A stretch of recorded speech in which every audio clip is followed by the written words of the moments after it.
ಸಂಶೋಧನಾ ಕೇಂದ್ರದ ಮುಖ್ಯಸ್ಥರಾದಂಥ ಡಾಕ್ಟರ್ ವಿಷ್ಣುವರ್ಧನ್ ರವರೇ, ಹಾಗೆ ಸಂಪನ್ಮೂಲ ವ್ಯಕ್ತಿಗಳಾದಂಥ ಕಾರಾಂತ್ ಬಿ ಅವರೇ, ಅನಾಗ್ ಸತ್ಯನಾರಾಯಣ್ ಹಾಗೂ ನಂದನ್ ಸೌಪರ್ಣಿಕ್ ಅವರೇ, ಹಾಗೂ ಈ ಕಾರ್ಯಕ್ರಮ ನಿರೂಪಣೆಯನ್ನು ಮಾಡುತ್ತಿರುವಂಥ ಡಾಕ್ಟರ್ ಶ್ವೇತಾ ಬಿ ಎಸ್ ರವರೇ, ಹಾಗೂ ಸಮಸ್ತ ರೈತ ಬಾಂಧವರೇ, ಈ ಒಂದು ಕಾರ್ಯಕ್ರಮದಲ್ಲಿ ಭಾಗವಹಿಸಿದಂಥ ಎಲ್ಲ ರೈತರಿಗೆ ಮತ್ತು ಎಲ್ಲ ಇನ್ನಿತರರಿಗೆ ಮತ್ತೊಮ್ಮೆ ನಾನು ಸ್ವಾಗತ ಕೋರುತ್ತಾ ಈ ಒಂದು ಕಾರ್ಯಕ್ರಮವನ್ನು ಉದ್ಘಾಟನೆ ಮಾಡಲು ಸಂತೋಷವೆನಿಸುತ್ತದೆ.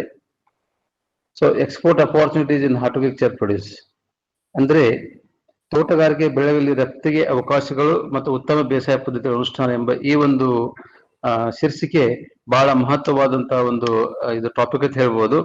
ಯಾಕಂತಂದ್ರೆ ನಮ್ಮ ದೇಶದೊಳಗ ಈ ನಮ್ಮ ಎಷ್ಟೊಂದು ಇದಕ್ಕೆ ಪ್ರಾಮುಖ್ಯತೆ ಅಥವಾ ಎಷ್ಟೊಂದು ಇದಕ್ಕೆ ಅವಕಾಶಗಳಾದಂದ್ರೆ ನಮ್ಮ ದೇಶದಲ್ಲಿ ಬೆಳೆಯುವಂತ ತರಕಾರಿಗಳಾಗಿರ್ಬೋದು, ಹಣ್ಣು ಆಗಿರ್ಬೋದು, ಪುಷ್ಪ ಆಗಿರ್ಬೋದು, ಯಾವ ಪ್ರಪಂಚದಲ್ಲಿ ಬೆಳೆಯುವಂತ ಯಾವುದೇ ದೇಶದಲ್ಲಿ ಬೆಳೆಯುವಂತವನ್ನ ನಮ್ಮಲ್ಲಿ ಬೆಳಿತಾರ.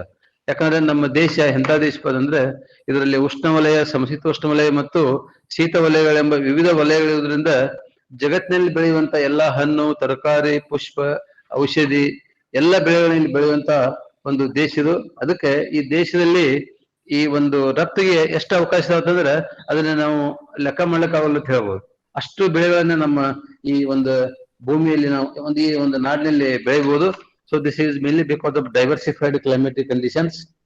ಅಂಡ್ ಎರಡನೇ ಅವಕಾಶ ಅಂತಂದ್ರೆ ಈಗ ಜಗತ್ತಿನಾದ್ಯಂತ ಈಗ ನೀವು ನೋಡಿದಾಗ ಈ ತೋಟಗಾರಿಕೆ ಬೆಳೆಗಳಿಗೆ ಮತ್ತು ಅವುಗಳ ಉತ್ಪನ್ನಗಳಿಗೆ ಸಾಕಷ್ಟು ಇವತ್ತು ಡಿಮ್ಯಾಂಡ್ ಬರ್ತಾ ಇದೆ. ಸೊ ನೀವು ನಮ್ಮ ದೇಶದಿಂದ ರಫ್ತಾಗುವಂತ ಹಣ್ಣು, ತರಕಾರಿ, ಅದರಲ್ಲಿ ವಿಶೇಷವಾಗಿ ಈ ಸಾಂಬಾರು ಬೆಳೆಗಳು ನಮಗೆಲ್ಲ ಗೊತ್ತಿದೆ. ಈ ಯುರೋಪಿಯನ್ನರ ಆಗಮನ ಏನಾಯ್ತು ನಮ್ಮದು 16ನೇ ಶತಮಾನದಲ್ಲಿ, it is mainly because of spices. So Europeans ಅಂದ್ರೆ ಬ್ರಿಟಿಷ್ ಇರ್ಬೋದು, ಫ್ರೆಂಚ್ ಇರ್ಬೋದು, ಡಚ್ ಇರ್ಬೋದು, ಎಲ್ಲರೂ ಈ ದೇಶಕ್ಕೆ ಏನಪ್ಪಾ ಅಂತಂದ್ರೆ ಈ ಮಸಾಲೆ ಸಾಮಾನು ಏನು ಬೆಳೆಗಳು ಅದ್ರ ಸಂಬಂಧ ಬಂದ್ರು. ನಂತರ ಅವರು ಈ ದೇಶವನ್ನು ಆಳಿದ್ರು, ಅದು ಇತಿಹಾಸ. ಸೊ ಒಂದಿಲ್ಲಿ ಏನ್ ಹೇಳ್ಬೇಕಾಗಿದೆ ಅಂದ್ರೆ ಈ ದೇಶದಲ್ಲಿ ಬೆಳೆಯುವಂತ ಈ ಸಾಂಬಾರ್ ಬೆಳೆ ಪದಾರ್ಥ ಆಗಲಿ, ಇನ್ನಿತರ ಪದಾರ್ಥಗಳು ಇಡೀ ವಿಶ್ವಕ್ಕೆ ಏನಪ್ಪಾ ಅಂತಂದ್ರೆ ಒಂದು ಇದು ಅತಿ ಪ್ರಮುಖವಾದ ವಿಷಯ ಅಂತ ಹೇಳ್ಬೋದು. ಯಾಕಂತಂದ್ರೆ ನಮ್ಮಲ್ಲಿ ಬೆಳೆಯುವಂತ ದಾಲ್ಚಿನ್ನಿ ಇರ್ಬೋದು, ಬ್ಲಾಕ್ ಪೆಪ್ಪರ್, ಕರಿಮೆಣಸು ಇರ್ಬೋದು, ಇವನ್ ಮೆಣಸಿನಕಾಯಿ.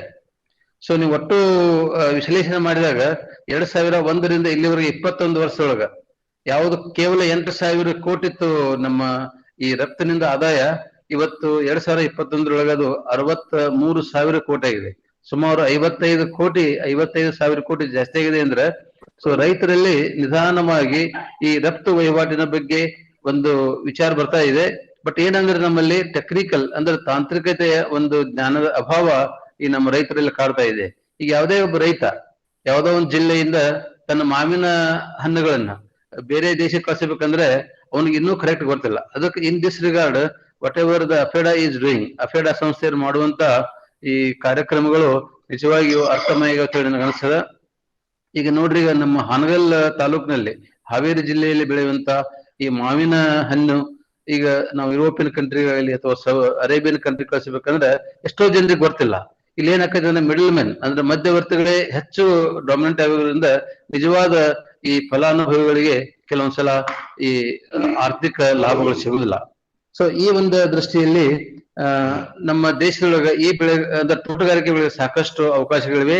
ಇನ್ನು ಮೂರನೇ ಒಂದು ಹೇಳ್ಬೇಕಾದ್ರೆ ಅವಕಾಶ ಅಂದ್ರೆ ಈ ಕ್ರಿಯೇಷನ್ ಆಫ್ ಎಂಪ್ಲಾಯ್ಮೆಂಟ್ ಅಪಾರ್ಚುನಿಟೀಸ್. ಈಗ ತಮ್ಗೆಲ್ಲ ಗೊತ್ತಿದೆ, ಉದ್ಯೋಗ ಅವಕಾಶಗಳು ಬಹಳ ಪ್ರಮುಖವಾದಂಥದ್ದು.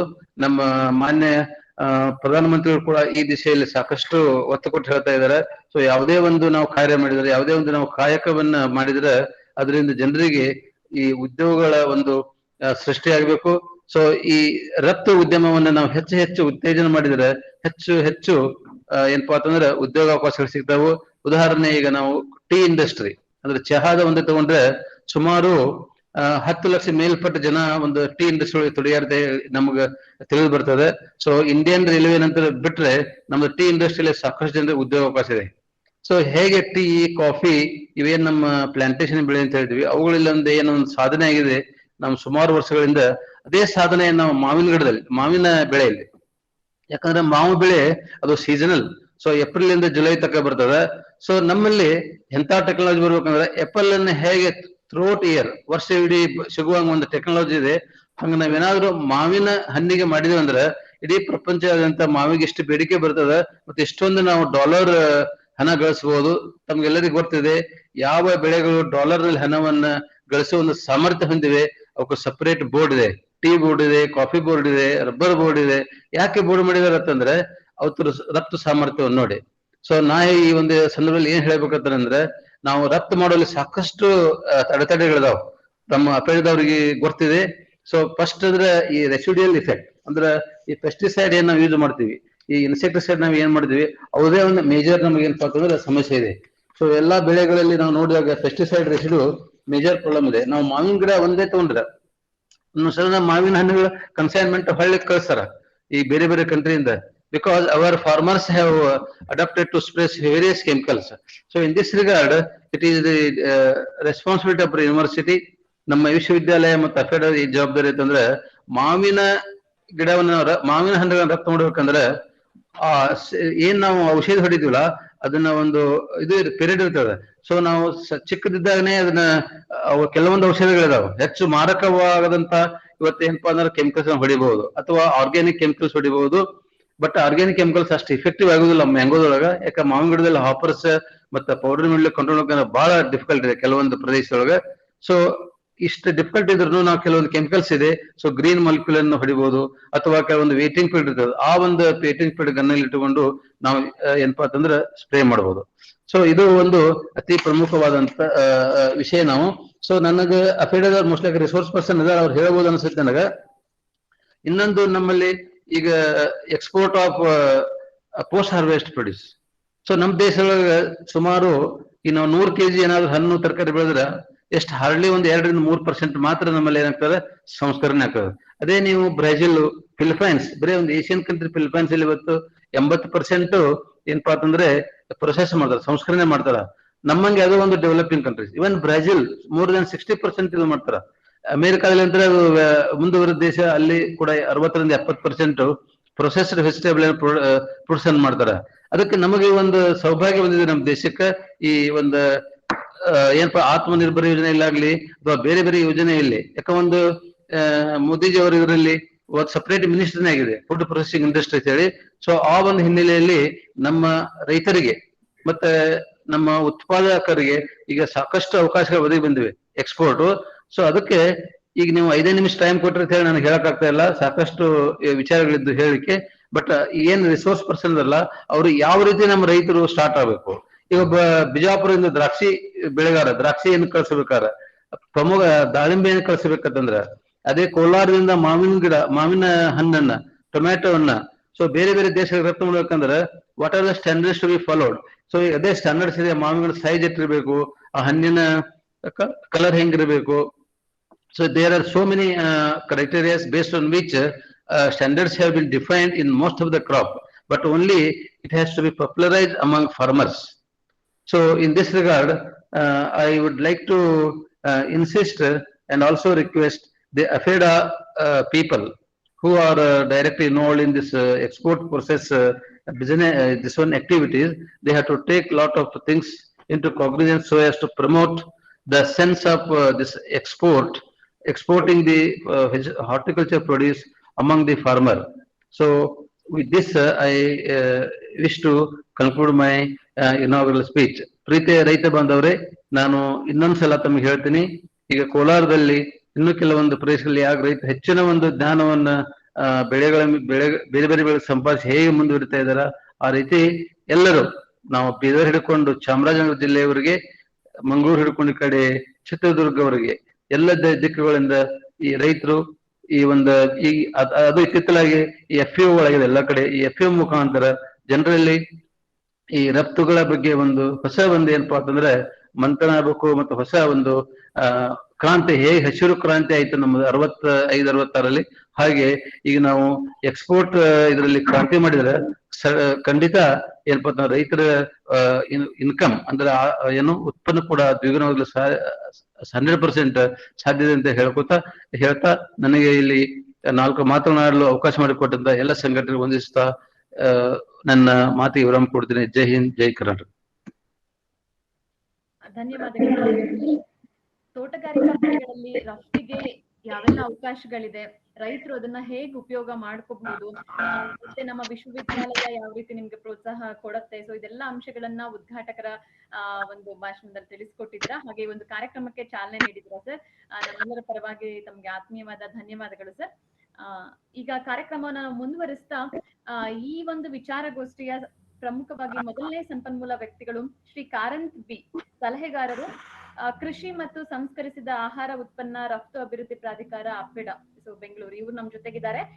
ಸೊ ಇವರು ಇನ್ನು ಅರ್ಧ ಗಂಟೆ ಈ ಒಂದು ಅಪೆಡಾದಲ್ಲಿ ಯಾವೆಲ್ಲ ಒಂದು ರೈತರಿಗೆ ಸೌಲಭ್ಯಗಳಿದೆ, ಈ ಒಂದು ಏನು ತೋಟಗಾರಿಕಾ ಬೆಳೆಗಳನ್ನು ರಫ್ತು ಮಾಡ್ಲಿಕ್ಕೆ ತೋಟಗಾರಿಕೆಯಲ್ಲಿ ಯಾವೆಲ್ಲ ಅವಕಾಶಗಳಿದೆ, ಅಪೆಡ ಹೇಗೆ ನಿಮ್ಗೆ ಪ್ರೋತ್ಸಾಹ ನೀಡುತ್ತೆ, ಸೊ ಇದೆಲ್ಲ ಮಾಹಿತಿಯನ್ನ ಇನ್ನೊಂದು ಅರ್ಧ ಗಂಟೆ ನಾವು ತಿಳ್ಕೊಳ್ಳೋಣ. Sir, over to you sir. Karanth sir. Thank you madam, thank you. Good afternoon ಎಲ್ಲರಿಗೂ ನಮಸ್ಕಾರ. ರೈತ ಬಾಂಧವರಿಗೆ ನನ್ನ ಹೆಸರು ಕಾರಂತ್, ಕನ್ಸಲ್ಟೆಂಟ್ ರೀಜನಲ್ ಆಫೀಸ್ ಬೆಂಗಳೂರಲ್ಲಿ ಕೆಲಸ ಮಾಡ್ತಾ ಇದೀನಿ. ನಮ್ ಜೊತೆಗೆ assistant general manager cum regional in charge Nagpal C Lokar ಅವರು ಕೂಡ ಇರ್ತಾರೆ. ಅವರು ಇಂಗ್ಲಿಷ್ ಅಲ್ಲಿ ನೀವೇನಾದ್ರು ಡೌಟ್ಸ್ ಇದ್ರೆ ಅಥವಾ ಕ್ಲಾರಿಫಿಕೇಶನ್ ಇದ್ರೆ ಅವರು ಇಂಗ್ಲಿಷ್ ಅಲ್ಲಿ ನಿಮಗೆ ಕ್ಲಾರಿಫಿಕೇಶನ್ ಕೊಡ್ತಾರೆ. ಈಗ ನಾನು ಪ್ರೆಸೆಂಟೇಷನ್ ಸ್ಟಾರ್ಟ್ ಮಾಡ್ತೇನೆ.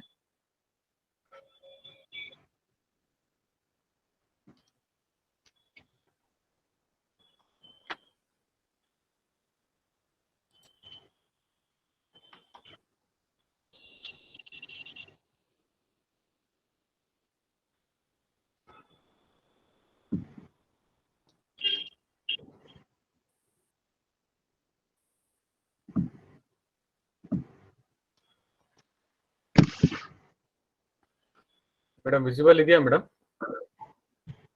S visible. Karanth, go ahead. ನಮಸ್ಕಾರ ರೈತ ಬಾಂಧವರಿಗೆ ಎಲ್ಲರಿಗೂ ನಮಸ್ಕಾರ. ಇವತ್ತಿನ ದಿವಸ ನಮಗೆ ಅಪೆಡಾಗೆ export opportunity of horticulture crops, ತೋಟಗಾರಿಕೆ ಬೆಳೆಗಳಲ್ಲಿ ರಫ್ತಿಗೆ ಹೇಗೆ ಅವಕಾಶಗಳಿದೆ ಅನ್ನೋದ್ರ ಬಗ್ಗೆ ನಾನು ನಿಮಗೆ ತಿಳಿಸ್ಕೊಡ್ತಾ ಹೋಗ್ತೇನೆ. APEDA, first APEDA is a statutory body, comes under ministry of commerce and industries. Government of India ಕೆಳಗೆ ನಾವು ಕೆಲಸ ಮಾಡ್ತಕ್ಕಂಥ ಅಥಾರಿಟಿ ಆಗಿದೆ. ಇದರಲ್ಲಿ ಮೊದಲು ನಾವು ಈ ಫ್ಲೋ ಪ್ರೆಸೆಂಟೇಷನ್ ಅಲ್ಲಿ ನಾವು ಮೊದಲನೇ ಬಾರಿಗೆ export potential of horticulture produce ಇನ್ ಕರ್ನಾಟಕ ರಾಜ್ಯದಲ್ಲಿ ಯಾವ್ದಾದ್ರು ಪೊಟೆನ್ಶಿಯಲ್ ಹಾರ್ಟಿಕಲ್ಚರ್ ಕ್ರಾಪ್ಸ್ ಯಾವ್ದಾವ್ದಿದೆ ಅದನ್ನ ನೋಡ್ತಾ ಹೋಗೋಣ. ಫೈನಾನ್ಷಿಯಲ್ ಅಸಿಸ್ಟೆನ್ಸ್ ಸ್ಕೀಮ್ ಆಫ್ ಅಪೆಡಾ ಇಂದ ನಮ್ಮ ರಿಜಿಸ್ಟರ್ಡ್ ಎಕ್ಸ್ಪೋರ್ಟರ್ಸ್ ಗೆ ಯಾವ ರೀತಿಯಾದಂತ ಆರ್ಥಿಕ ಸಹಾಯಧನ ಸಿಗ್ತಕ್ಕಂಥದ್ರ ಬಗ್ಗೆ ನಾವು ಡೀಟೇಲ್ ಆಗಿ ಗೋತ್ರು ಮಾಡೋಣ. ನಮ್ಮ ಎಕ್ಸ್ಪೋರ್ಟರ್ಸ್ ಫಾರ್ಮರ್ ಕನೆಕ್ಟ್ ಪೋರ್ಟಲ್ ಹೇಗೆ ರೈತರಿಗೆ ತುಂಬಾನೇ ಹೆಲ್ಪ್ ಆಗುತ್ತೆ ಅನ್ನೋದ್ರ ಬಗ್ಗೆ ನಾವು ಪ್ರೆಸೆಂಟೇಷನ್ ಅಲ್ಲಿ ನಾವು ನೋಡ್ತಾ ಹೋಗೋದಿಲ್ಲ.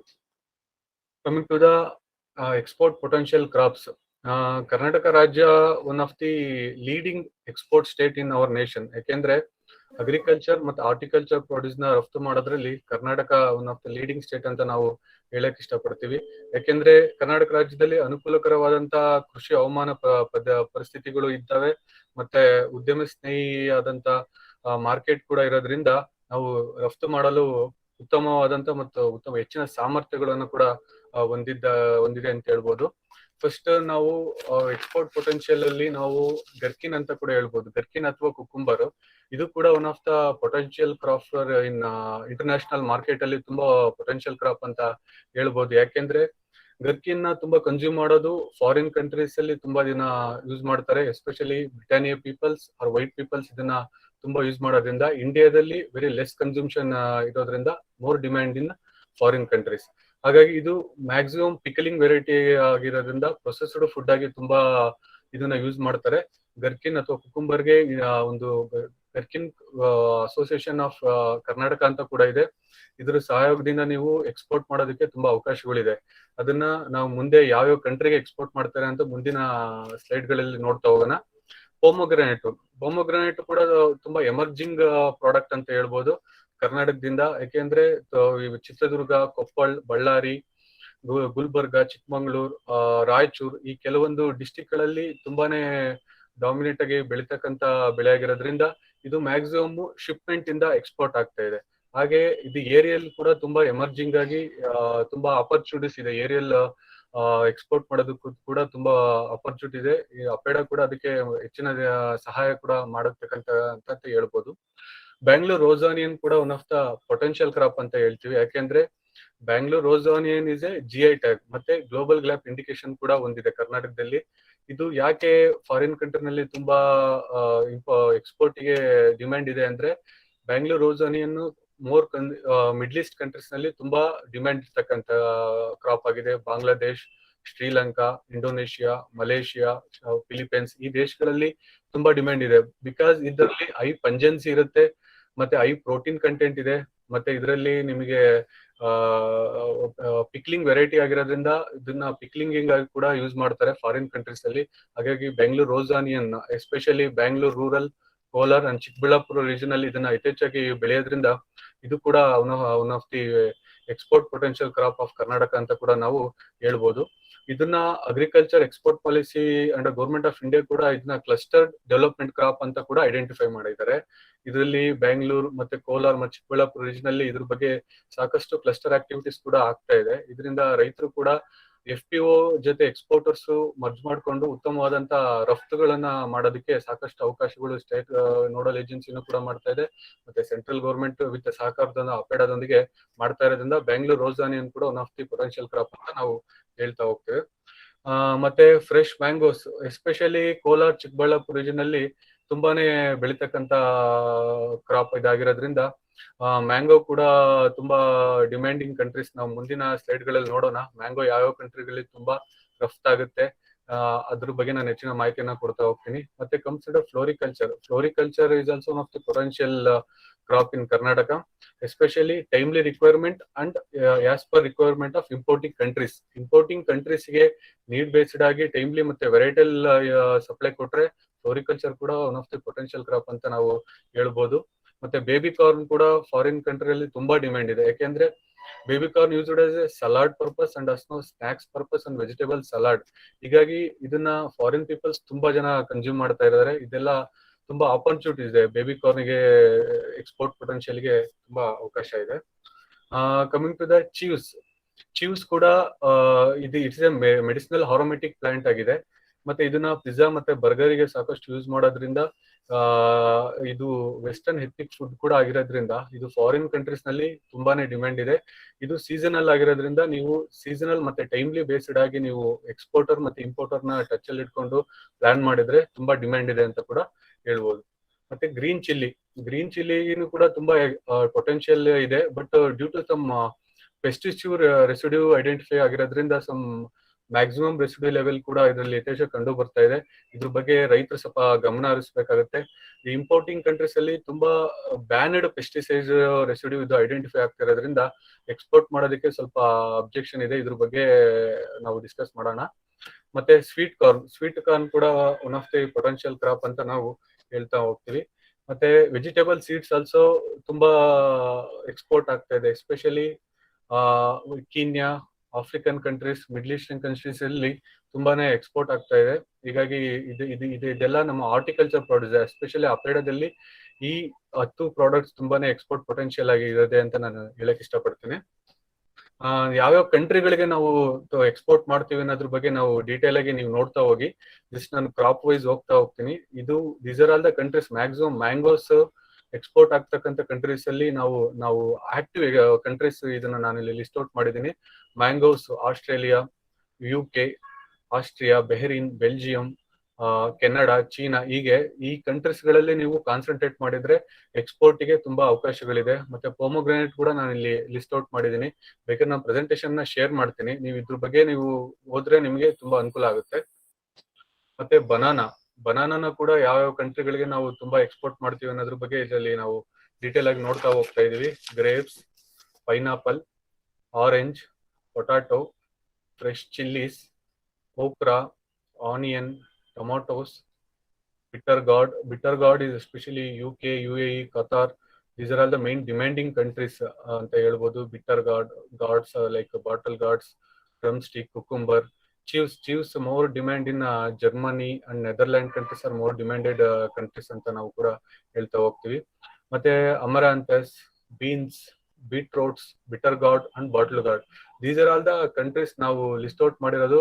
ಮತ್ತೆ ಆಕ್ಟಿವ್ ಆಗಿ ಎಕ್ಸ್ಪೋರ್ಟ್ ಮಾಡ್ತಾ ಇರೋದು ನಮ್ಮ ಅಪೇಡಾ ರಿಜಿಸ್ಟರ್ಡ್ ಎಕ್ಸ್ಪೋರ್ಟರ್ ಆಗಿ ರಿಜಿಸ್ಟರ್ ಆಗಿರೋದು ಮಾತ್ರ. ಮತ್ತೆ ಅಪೇಡಾದಿಂದ ನಿಮಗೆ ಆರ್ಥಿಕ ಸಹಾಯಧನ ಕೂಡ ಸಿಗುತ್ತೆ. ಇದು only for registered manufacture exporter ಅಂತ ನಾವು ಹೇಳಕ್ ಇಷ್ಟಪಡ್ತೀವಿ. ಇದು ರೈತರು ಕೂಡ ನೀವು ಉಪಯೋಗ ಮಾಡ್ಕೋಬಹುದು ಯಾವಾಗ ಅಪೇಡಾ ಜೊತೆ ನೀವು ರಿಜಿಸ್ಟರ್ ಆದ್ರೆ. 5,900 rupees RCMC register come membership certificate ಅಂತ ನೀವು ಎಲಿಜಿಬಿಲಿಟಿ ತಗೊಂಡ್ರೆ ನೀವು ಕೂಡ ಎಕ್ಸ್ಪೋರ್ಟ್ ಮಾಡೋದಕ್ಕೆ ಎಲಿಜಿಬಿಲಿಟಿ ಆಗ್ತೀರಾ. ಬಿಫೋರ್ ಗೋಯಿಂಗ್ ಟು ರಿಜಿಸ್ಟ್ರೇಷನ್ ಇನ್ ಅಪೇಡಾ ನೀವು DGFT ಇಲ್ಲಿ ಐ ಕೋಡ್ ಅಂತ ಬರುತ್ತೆ, ಇಂಪೋರ್ಟ್ ಎಕ್ಸ್ಪೋರ್ಟ್ ಕೋಡ್ ಅನ್ನ ನೀವು 10 digit import export code DGFT director general of foreign trade ಅಲ್ಲಿ ನೀವು ಅಪ್ಲೈ ಮಾಡಿದ್ರೆ ಅಲ್ಲಿ ನಿಮಗೆ 10 ಡಿಜಿಟ್ ಐ ಕೋಡ್ ಸಿಗುತ್ತೆ. ಅದರಿಂದ ನೀವು export authority agriculture and horticulture produce ಆದ್ರೆ ಅಪೇಡಾಗೆ, ಅದೇ ರೀತಿ ಸ್ಪೈಸ್ ಬೋರ್ಡ್, ಹೆಂಪೆಡಾ ಹಾಗೆ ಬೇರೆ ಬೇರೆ ಅಥಾರಿಟಿ ಇರುತ್ತೆ, ಅದರಲ್ಲಿ ನೀವು ಎಕ್ಸ್ಪೋರ್ಟ್ ಮಾಡೋದಕ್ಕೆ ಎಲಿಜಿಬಿಲಿಟಿ ಆಗ್ತೀರಾ.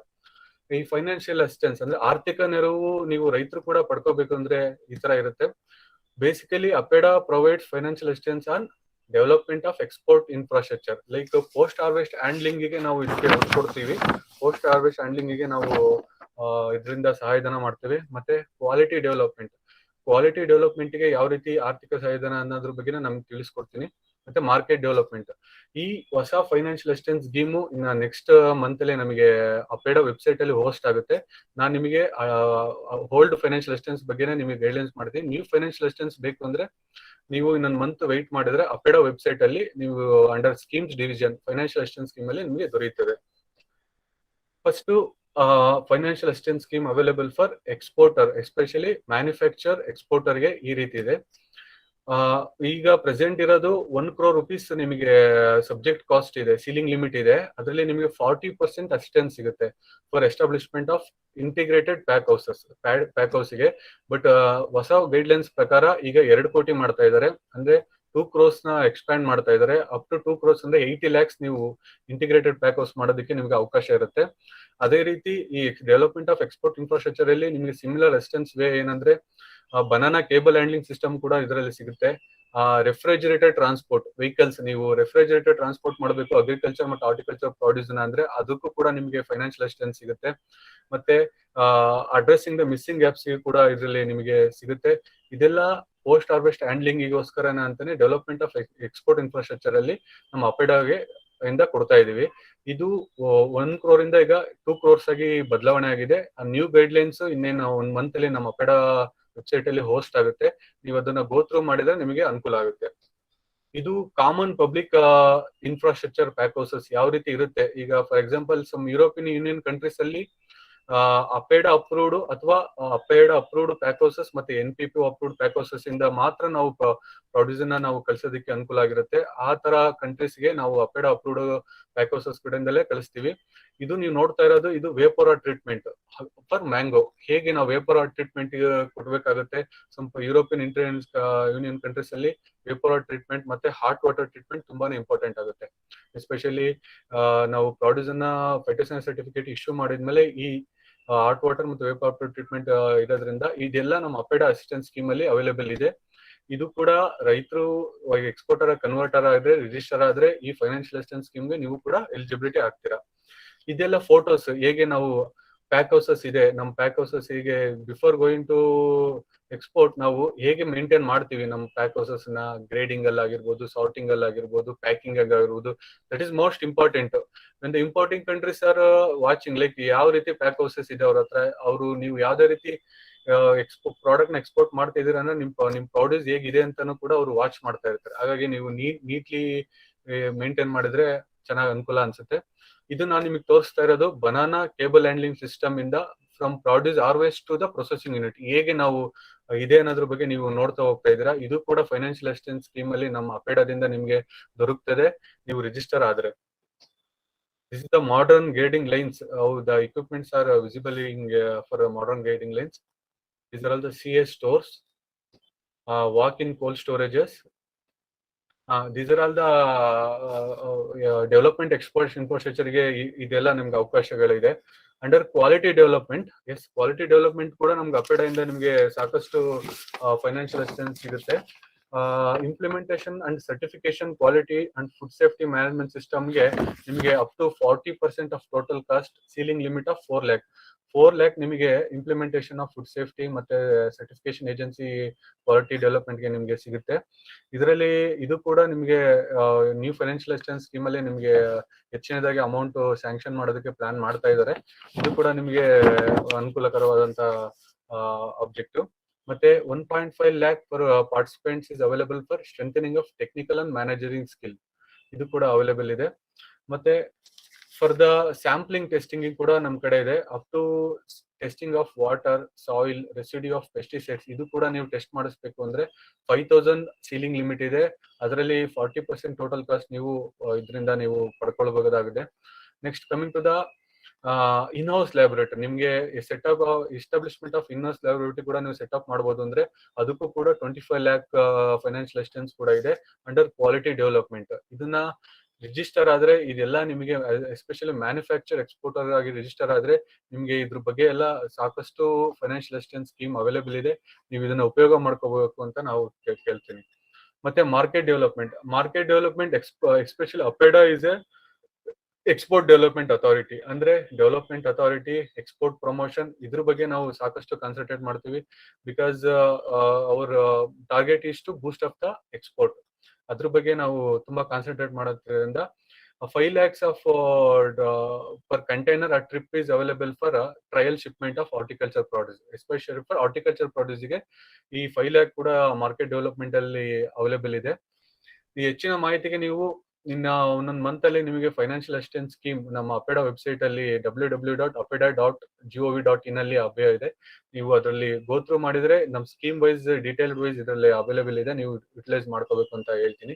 This is online application. ಹೇಗೆ ನಾವು ಆನ್ಲೈನ್ ಅಪ್ಲಿಕೇಶನ್ ಅಲ್ಲಿ ರಿಜಿಸ್ಟರ್ ಆಗಬೇಕು ಅಂದ್ರೆ ರಿಜಿಸ್ಟರ್ ಆಸ್ ಎ ಮೆಂಬರ್ ಅಂತ ಕ್ಲಿಕ್ ಮಾಡಿ, ಅದರಲ್ಲಿ ಇಂಪೋರ್ಟ್ ಎಕ್ಸ್ಪೋರ್ಟ್ ಕೋಡ್ ಇರುತ್ತೆ, ಅದನ್ನ ಎಂಟ್ರಿ ಮಾಡ್ಬಿಟ್ಟು ಮತ್ತೆ OTP ಇರುತ್ತೆ, OTP ಎಂಟ್ರಿ ಮಾಡಿದ್ರೆ ನಮ್ಮ RCMC ರಿಜಿಸ್ಟ್ರೇಷನ್ಗೆ ನೀವು ಎಲಿಜಿಬಿಲಿಟಿ ಆಗ್ತೀರಾ. ನೀವು 1 week to 10 days ಅಲ್ಲಿ ನೀವು ಎಲಿಜಿಬಲ್ ಫಾರ್ ನಿಮ್ RCMC ಅಪೆಡಾ ಇಂದ ಅಪ್ರೂವ್ ಆದ್ರೆ ನೀವು ಕೂಡ ಎಕ್ಸ್ಪೋರ್ಟರ್ ಆಗಿ ಬದಲಾವಣೆ ಆಗ್ತೀರಾ. ಮತ್ತೆ ನೀವು ಅದನ್ನ ಫೈನಾನ್ಷಿಯಲ್ ಅಸಿಸ್ಟೆನ್ಸ್ ಕೂಡ ಪಡ್ಕೊಳ್ಬೇಕಾಗುತ್ತೆ. ನಂತರ ಇದೆಲ್ಲ ಅಪೆಡಾ ಫಂಡೆಡ್ ಪ್ಯಾಕ್ ಹೌಸ್. ಕರ್ನಾಟಕದಲ್ಲಿ majorly there are main 8 to 10 pack houses ಇದೆ, ಅಪೆಡಾ ಫಂಡೆಡ್ ಪ್ಯಾಕ್ ಹೌಸಸ್. ರೈತರು ಕೂಡ ಇದನ್ನ ಯುಟಿಲೈಸ್ ಮಾಡ್ಕೋಬಹುದು. ಯಾಕೆಂದ್ರೆ ನಿಯರ್ ಬೈ ಯಾವ್ಯಾವ ಇದೆ ಅಂತ ನಾನು ನಿಮಗೆ ಇಂಪಾರ್ಟೆಂಟ್ ಹೇಳ್ತಾ ಹೋಗ್ತೀವಿ. Innova agri bio park limited ಕೋಲಾರದಲ್ಲಿದೆ, ನಾಮದಾರಿ ಸೀಡ್ಸ್ ಪ್ರೈವೇಟ್ ಲಿಮಿಟೆಡ್ ಬ್ಯಾಂಗ್ಳೂರಲ್ಲಿದೆ, green food crafts India private limited Doddaballapur ಇದೆ, ಮ್ಯಾಂಗೋ ಪ್ಯಾಕ್ ಹೌಸಸ್ ಚಿಂತಾಮಣಿಲಿದೆ, ಕಪೆಕ್ ಬಾಗಲಕೋಟೆ ಮತ್ತು ಹುಬ್ಳಿ 2 ರೀಜನ್ ಅಲ್ಲೂ ಕೆಪೆಕ್ ಇಂದ ಕರ್ನಾಟಕ ಸ್ಟೇಟ್ ನೋಡಲ್ ಏಜೆನ್ಸಿ ಆಗಿದೆ ಕೆಪೆಕ್. ಅದ್ರೂ ಕೂಡ ನಮ್ಮ ಅಪೆಡಾ ಫಂಡೆಡ್ ಆಗಿ ಎಸ್ಟಾಬ್ಲಿಷ್ ಮಾಡಿದೀವಿ. ಜಲಪುರಿ ಕ್ವಾಲಿಟಿ ಫುಡ್ಸ್ ಡೆವಲಪ್ಮೆಂಟ್ ಧಾರವಾಡಲ್ಲಿ ಕೂಡ ನಮ್ಮ ಅಪೆಡಾ ಫಂಡೆಡ್ ಪ್ಯಾಕ್ ಹೌಸ್ ಇದೆ. ವೆಜ್ಜಿ ಫ್ರೆಶ್ ಬೆಳಗಾಮಲ್ಲಿ ಕೂಡ ಇದೆ. ಮತ್ತೆ ವೈಕುಕ್ India private limited Hoskote. These are all the pack houses approved by APEDA funded. APEDA ಇಂದ ಫಂಡ್ ತಗೊಂಡು ಈ ತರ ಎಸ್ಟಾಬ್ಲಿಷ್ ಮಾಡಿರೋದ್ರಿಂದ ರೈತರು ಕೂಡ ಇದ್ರ ಉಪಯೋಗನ ಪಡ್ಕೋಬೇಕಾಗಿದೆ ಅಂತ ನಾನು ತಿಳಿಸ್ಕೊಡ್ತೀನಿ. Coming to farmer connect portal. Farmer connect portal ಹೇಗೆ ರೈತರಿಗೆ ಅನುಕೂಲ ಆಗುತ್ತೆ ಅಂತ ನಾನು ಒಂದು ಬ್ರೀಫ್ ಆಗಿ ಹೇಳ್ತಾ ಹೋಗ್ತೀನಿ. Farmer connect portal is a bridging gap between the farmers and the exporters. ನೀವು ಡೈರೆಕ್ಟ್ ಆಗಿ FPOs ಆಗಿರ್ಬೋದು, ಫಾರ್ಮರ್ಸ್ ಆಗಿರ್ಬೋದು, ನಿಮಗೆ once you register with FPOs farmer producer organisation ಅಥವಾ ಫಾರ್ಮರ್ ಪ್ರೊಡ್ಯೂಸರ್ ಕಂಪನಿ ಆಗಿ ರಿಜಿಸ್ಟರ್ ಆದ್ರೆ ನೀವು ಅಪೆಡಾ ಕಡೆಯಿಂದ ಯೂಸರ್ ID ಮತ್ತೆ ಪಾಸ್ವರ್ಡ್ ಕೂಡ ಕೊಡ್ತೇವೆ. ಅದರಿಂದ ನೀವು ಐಟ್ರ್ಯಾಕ್ ಸಿಸ್ಟಮ್ ಅಲ್ಲಿ ಲಾಗಿನ್ ಆದ್ರೆ ನೀವು ಡೈರೆಕ್ಟ್ ಆಗಿ ಎಕ್ಸ್ಪೋರ್ಟರ್ಸ್ ನ ಕಾಂಟ್ಯಾಕ್ಟ್ ಮಾಡಬಹುದು. ಡೈರೆಕ್ಟ್ ಆಗಿ ನಿಮ್ಮ ಪ್ರಾಡ್ಯೂಸ್ ಅನ್ನ ಎಕ್ಸ್ಪೋರ್ಟ್ ಜೊತೆ ಮಾತಾಡ್ಬಿಟ್ಟು ನೀವು ಅವರಿಗೆ ಇಂಟ್ರಾಕ್ಟ್ ಮಾಡಬಹುದು. ಇಷ್ಟು ಕ್ವಾಂಟಿಟಿ ಆಫ್ ನಮ್ಮ ಹತ್ರ ಪ್ರಾಡ್ಯೂಸ್ ಇದೆ, ನಿಮ್ಗೆ ಈ ತರ ಯಾವ ಕಂಟ್ರೀಸ್ಗೆ ಸಪ್ಲೈ ಇದೆ, ಯಾವ ಇದಕ್ಕಿದೆ ಅಂತ ನೀವು ಡೈರೆಕ್ಟ್ ಆಗಿ ಕಾಂಟ್ಯಾಕ್ಟ್ ಮಾಡ್ಬಿಟ್ಟು ಅವ್ರ ಜೊತೆ ಇಂಟ್ರಾಕ್ಟ್ ಮಾಡ್ಬಿಟ್ಟು ನಿಮ್ಮ ಪ್ರಾಡ್ಯೂಸ್ ಅನ್ನ ಫಾರ್ಮರ್ಸ್ ಆಗಿರ್ಬೋದು, FPOಗಳಾಗಿರ್ಬೋದು ಇಂಟ್ರಾಕ್ಟ್ ಮಾಡಿ ಡೈರೆಕ್ಟ್ ಆಗಿ ಫಾಲೋ ಅಪ್ ಮಾಡಬಹುದು. ಇದು ಫಾರ್ಮರ್ ಕನೆಕ್ಟ್ ಪೋರ್ಟಲ್ ನಿಮ್ಗೆ ತುಂಬಾ ಯಥೇಚ್ಛಾಗಿದೆ. ಮತ್ತೆ ರೈತರಿಗೆ ಇದರಲ್ಲಿ ನಾವು ಗುಡ್ ಅಗ್ರಿಕಲ್ಚರ್ ಪ್ರಾಕ್ಟೀಸಸ್ ಮತ್ತೆ pest and diseases control methods, ಬೇರೆ ಬೇರೆ ಅಗ್ರಿಕಲ್ಚರ್ ಅಲ್ಲಿ ತುಂಬಾ ಇಂಪಾರ್ಟೆಂಟ್ ಆಗಿರ್ತಕ್ಕಂಥ ಬ್ರೋಚರ್ಗಳು ಮತ್ತೆ ಇದ್ರ ಬಗ್ಗೆ ಎಲ್ಲ ಮಾಹಿತಿಗಳು ಇರೋದ್ರಿಂದ ರೈತರುಗಳು ಇದಕ್ಕೆ ರಿಜಿಸ್ಟ್ರೇಷನ್ ಆಗ್ಬೇಕು ಹೆಚ್ಚಿನದಾಗಿ, ಮತ್ತೆ FPOಗಳು ರಿಜಿಸ್ಟರ್ ಆಗ್ಬೇಕು. ಇದರ ಬೆನಿಫಿಟ್ ಅನ್ನ ಪಡ್ಕೋಬೇಕಾಗಿದೆ ಅಂತ ಹೇಳ್ತೀನಿ. ಇದು ಅಪೆಡಾ ವೆಬ್ಸೈಟ್ ಅಲ್ಲಿ ಹೋಗ್ಬಿಟ್ಟು ಅದರಲ್ಲಿ ಫಾರ್ಮರ್ ಕನೆಕ್ಟ್ ಪೋರ್ಟಲ್ ಅಂತ ಇದೆ, ಅದರಲ್ಲಿ ಜಸ್ಟ್ ಓಪನ್ ಮಾಡಿದ್ರೆ ಈ ರೀತಿ ವೆಬ್ಸೈಟ್ ಬರುತ್ತೆ. ಅದರಲ್ಲಿ ನೀವು ರಿಜಿಸ್ಟ್ರೇಷನ್ ನಂಬರ್ ಇರುತ್ತೆ, ಅದನ್ನ ಕ್ಲಿಕ್ ಮಾಡ್ಬೇಕಾಗುತ್ತೆ. ರಿಜಿಸ್ಟರ್ ನಂಬರ್ ಆದ್ಮೇಲೆ ನಿಮ್ದು FPO's ನೇಮ್ ಅಥವಾ ಫಾರ್ಮರ್ ನೇಮ್ ಅನ್ನ ಎಂಟ್ರಿ ಮಾಡ್ಬೇಕಾಗುತ್ತೆ. ಇಮೇಲ್ ID ಮತ್ತೆ ಮೊಬೈಲ್ ನಂಬರ್ ಅನ್ನ ಎಂಟ್ರಿ ಮಾಡಿ ಲಾಗಿನ್ ಆದ್ರೆ ಇದರಲ್ಲಿ ಸದುಪಯೋಗ ಪಡ್ಕೋಬಹುದು. ಈ ರೀತಿ ನಿಮ್ಗೆ ಡೈರೆಕ್ಟ್ ಹಾರ್ಟಿಕಲ್ಚರ್ ಪ್ರೊಡ್ಯೂಸರ್ಸ್ ವಿಸಿಬಿಲಿಟಿ ಇರುತ್ತೆ, ಮತ್ತೆ ಎಕ್ಸ್ಪೋರ್ಟರ್ಸ್ ಕೂಡ ನೀವು ವಿಸಿಬಿಲಿಟಿ ಇರುತ್ತೆ. ಡೈರೆಕ್ಟ್ ಇಂಟರಾಕ್ಟ್ ವಿತ್ ಎಕ್ಸ್ಪೋರ್ಟರ್ಸ್ ಮತ್ತೆ ಫಾರ್ಮರ್ಸ್ ಇಂದ ಕನೆಕ್ಟ್ ಮಾಡ್ಕೋಬಹುದು ಅಂತ ಹೇಳ್ತೀವಿ. ಇದರಿಂದ ನೀವು ಉಪಯೋಗ ಮಾಡ್ಕೋಬೇಕಾಗುತ್ತೆ. Next coming to the APEDA. APEDA is a statutory body under ministry of commerce and industries. ಇದು ಎಸ್ಟಾಬ್ಲಿಷ್ ಆಗಿದ್ದು 1986 ಅಲ್ಲಿ under act of parliamentary act 1986. Head office ಬಂದ್ಬಿಟ್ಟು ನ್ಯೂ ಡೆಲ್ಲಿಲಿದೆ. There are 10 regional offices in all over India: Mumbai, Bangalore, Hyderabad, Guwahati, Kolkata, Ahmedabad, Varanasi, Chandigarh, Bhopal and Chennai and Kochi. ಇದೆಲ್ಲ offices all over India ಇದೆ. Especially APEDA ಯಾವ್ಯಾವ products deal ಮಾಡ್ತೀವಿ ಅಂತ ಕೂಡ ನಾವು ಹೇಳ್ತೀವಿ. ಅಪೇಡಾದಲ್ಲಿ ದೇರ್ ಆರ್ 14 ಶೆಡ್ಯೂಲ್ ಪ್ರಾಡಕ್ಟ್ ಇದೆ. ಅದ್ರ ಯಾವ್ದೇ ಆದಂತ ನಾವು ಹೇಳ್ತಾ ಹೋಗ್ತೀನಿ. Fruits, vegetables and their products, meat and meat products, poultry and poultry products, dairy products, confectioneries, biscuits and bakery products, honey, jaggery and sugar products, chocolates, alcoholic and non-alcoholic beverages, cereals and cereal products, groundnuts, peanuts, walnuts, pickles, papads, chutneys, gorgrams, floriculture, herbal and medicinal plants. These are the 14 products APEDA basket ಅಲ್ಲಿ export ಅವಕಾಶ ಇತ್ತು. Cashew nut. S ಈಗ ಹೊಸದಾಗಿ ನಮ್ಮ government of India ಇನ್ನೊಂದು ಕೂಡ ನಮ್ಗೆ add ಮಾಡಿದ್ದಾರೆ. Especially cashew kernels, cashew nut shell liquids and cardanols. ಇದು ಕೂಡ ಅಪೇಡಾ ಬ್ಯಾಸ್ಕೆಟ್ ಗೆ ಆಡ್ ಆಗಿರೋದ್ರಿಂದ ಈಗ ಕ್ಯಾಶ್ಯೂ ಎಕ್ಸ್ಪೋರ್ಟರ್ ಕೂಡ ನಮ್ಮಲ್ಲಿ RCMC ರಿಜಿಸ್ಟ್ರೇಷನ್ ಮಾಡ್ಕೊಂಡ್ರೆ ನೀವು ಕೂಡ ಅಪೇಡಾ ಇಂದ ಎಕ್ಸ್ಪೋರ್ಟ್ ಆಗೋದಕ್ಕೆ ಎಲಿಜಿಬಿಲಿಟಿ ಆಗ್ತೀರಾ. ಅಪೇಡಾ ಮೇಜರ್ ಇಂಟರ್ವೆನ್ಷನ್ ಏನಂತ ನಾವು ಹೇಳ್ತಾ ಹೋಗ್ತೀನಿ. ಅಪೇಡಾ ಆಕ್ಟಿವಿಟೀಸ್ ಬಂದ್ಬಿಟ್ಟು ರಿಜಿಸ್ಟ್ರೇಷನ್ ಆಫ್ ಎಕ್ಸ್ಪೋರ್ಟರ್ಸ್. ನಾವು ಯಾವುದೇ ನೀವು ರಿಜಿಸ್ಟ್ರೇಷನ್ ಆಗ್ಬೇಕು ಅಂದ್ರೆ ಅಪೇಡಾ ಇಂದ RCMC ರಿಜಿಸ್ಟ್ರೇಷನ್ ಆದ್ರೆ ನೀವು ಎಲಿಜಿಬಿಲಿಟಿ ಫಾರ್ ಎಕ್ಸ್ಪೋರ್ಟರ್ ಆಗಿ ಬದಲಾವಣೆ ಆಗ್ತೀರಾ. ಮತ್ತೆ ಇನ್ಸ್ಪೆಕ್ಷನ್ ಮತ್ತು ಸರ್ಟಿಫಿಕೇಶನ್ ನಾವು ಕೊಡ್ತೇವೆ, especially for pack houses, transporting and point for meet plants, storages. ಇದಕ್ಕೆಲ್ಲ ನಾವು ಇನ್ಸ್ಪೆಕ್ಷನ್ ಮತ್ತು ಸರ್ಟಿಫಿಕೇಶನ್ ಕೊಡ್ತೀವಿ.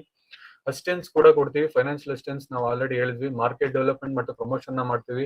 ಟ್ರೈನಿಂಗ್ ಅಂಡ್ ಅವೇರ್ನೆಸ್ ಪ್ರೋಗ್ರಾಮ್ ಮಾಡ್ತೀವಿ. ಮತ್ತೆ ಡೆವಲಪ್ಮೆಂಟ್ ಆಫ್ ಆಕ್ಟಿವಿಟೀಸ್ ಕೂಡ ನಾವು ಅಪೇಡಾ ರೋಲ್ ಅಲ್ಲಿ ಇದೆ. ನಾವೀಗ ನೋಡ್ತಾ ಹೋಗ್ತಾ ಇರೋದು top most APEDA's exported product schedule product ಯಾವ್ಯಾವ ಕಂಟ್ರಿಗೆ APEDA products last year 15 countries export ಆಗಿದೆ ಅಂತ ನಾನು ನಿಮಗೆ ಒಂದು ಬ್ರೀಫ್ ಆಗಿ ಹೇಳ್ತೀನಿ. Maximum Bangladesh, Saudi Arabia, UAE, USA, Hong Kong, Nepal, Malaysia, Iraq, Vietnam, Iran, Indonesia, Benin, Egypt, UK. These are all the countries APEDA's percentage highest share of export ಆಗ್ತಾ ಇರೋದು ಈ ಕಂಟ್ರಿಗೆ. ಬಟ್ ಅಪೇಡಾಸ್ ಪ್ರಾಡಕ್ಟ್ಸ್ ಯಾವ್ಯಾವ ಪ್ರಾಡಕ್ಟ್ಸ್ ಹೆಚ್ಚಿನದಾಗಿ ನಾವು ಕರ್ನಾಟಕ ಇಂಡಿಯಾದಿಂದ ಎಕ್ಸ್ಪೋರ್ಟ್ ಆಗ್ತಿದೆ, ಎಸ್ಪೆಷಲಿ ಅಗ್ರಿಕಲ್ಚರ್ ಮತ್ತು ಹಾರ್ಟಿಕಲ್ಚರ್ ಪ್ರಾಡ್ಯೂಸ್ ಮತ್ತೆ processed food products. Highest quantity of export is acting serials, especially basmati and non basmati. These two products are highest export ಆಗ್ತಾ ಇದೆ ಅಪೇಡಾ ರಿಜಿಸ್ಟ್ರೇಷನ್ ಇಂದ. ಅದಾದ ನಂತರ animal product 23% of animal product like meet products ಇದು ಕೂಡ 23% export ಆಗ್ತಾ ಇದೆ. Other processed foods 90% of other processed food ಕೂಡ ಆಗ್ತಾ ಇದೆ. ಫ್ರೂಟ್ಸ್ ಅಂಡ್ ವೆಜಿಟೇಬಲ್ಸ್ 8%, ಮತ್ತೆ ಪ್ರೊಸೆಸ್ಡ್ ಫ್ರೂಟ್ಸ್ ಅಂಡ್ ವೆಜಿಟೇಬಲ್ಸ್ 8% ಇದೆ. ಫ್ರೆಶ್ ಫ್ರೂಟ್ಸ್ ಅಂಡ್ ವೆಜಿಟೇಬಲ್ 8% ಇದೆ. ನಿಮ್ಗೆ ಹೆಚ್ಚಿನದಾಗಿ ನಮ್ಮ ಮಾಹಿತಿ ಬೇಕಂದ್ರೆ ನಮ್ಮ ಬೆಂಗಳೂರಲ್ಲಿ assistant general manager Nagpal C Lokar ಅವರು ಇದ್ದಾರೆ. ಅವರು ಅಪೇಡಾ ಹೈದರಾಬಾದ್ ಮತ್ತೆ ತೆಲಂಗಾಣ ಮತ್ತೆ ಕರ್ನಾಟಕ ರೀಜನ್ ಕೂಡ ನೋಡ್ತಾ ಇದ್ದಾರೆ. ಅವರಿಗೆ ಇಂಗ್ಲಿಷ್ ಅಲ್ಲಿ ನಿಮ್ಗೆ ಏನಾದ್ರು ಕ್ವಶನ್ಸ್ ಇದ್ರೆ ಅವ್ರು ಕೇಳ್ಬೋದು. ಅವ್ರ ಮೇಲ್ ಐಡಿ ಕೂಡ ಇದೆ, ಫೋನ್ ನಂಬರು ಮತ್ತೆ ಎಲ್ಲ ಇದರಲ್ಲಿ ಇರೋದ್ರಿಂದ. ಮತ್ತೆ APEDA BLR and APEDA government gov.in ಇದೆ. ಅದರಲ್ಲಿ ನಿಮ್ಗೆ ಏನಾದ್ರು ಡೌಟ್ಸ್ ಏನಾದ್ರು ಕ್ಲಾರಿಫಿಕೇಶನ್ ಇದ್ರೆ ಕೂಡ ನೀವು ಕೇಳ್ಬೋದು.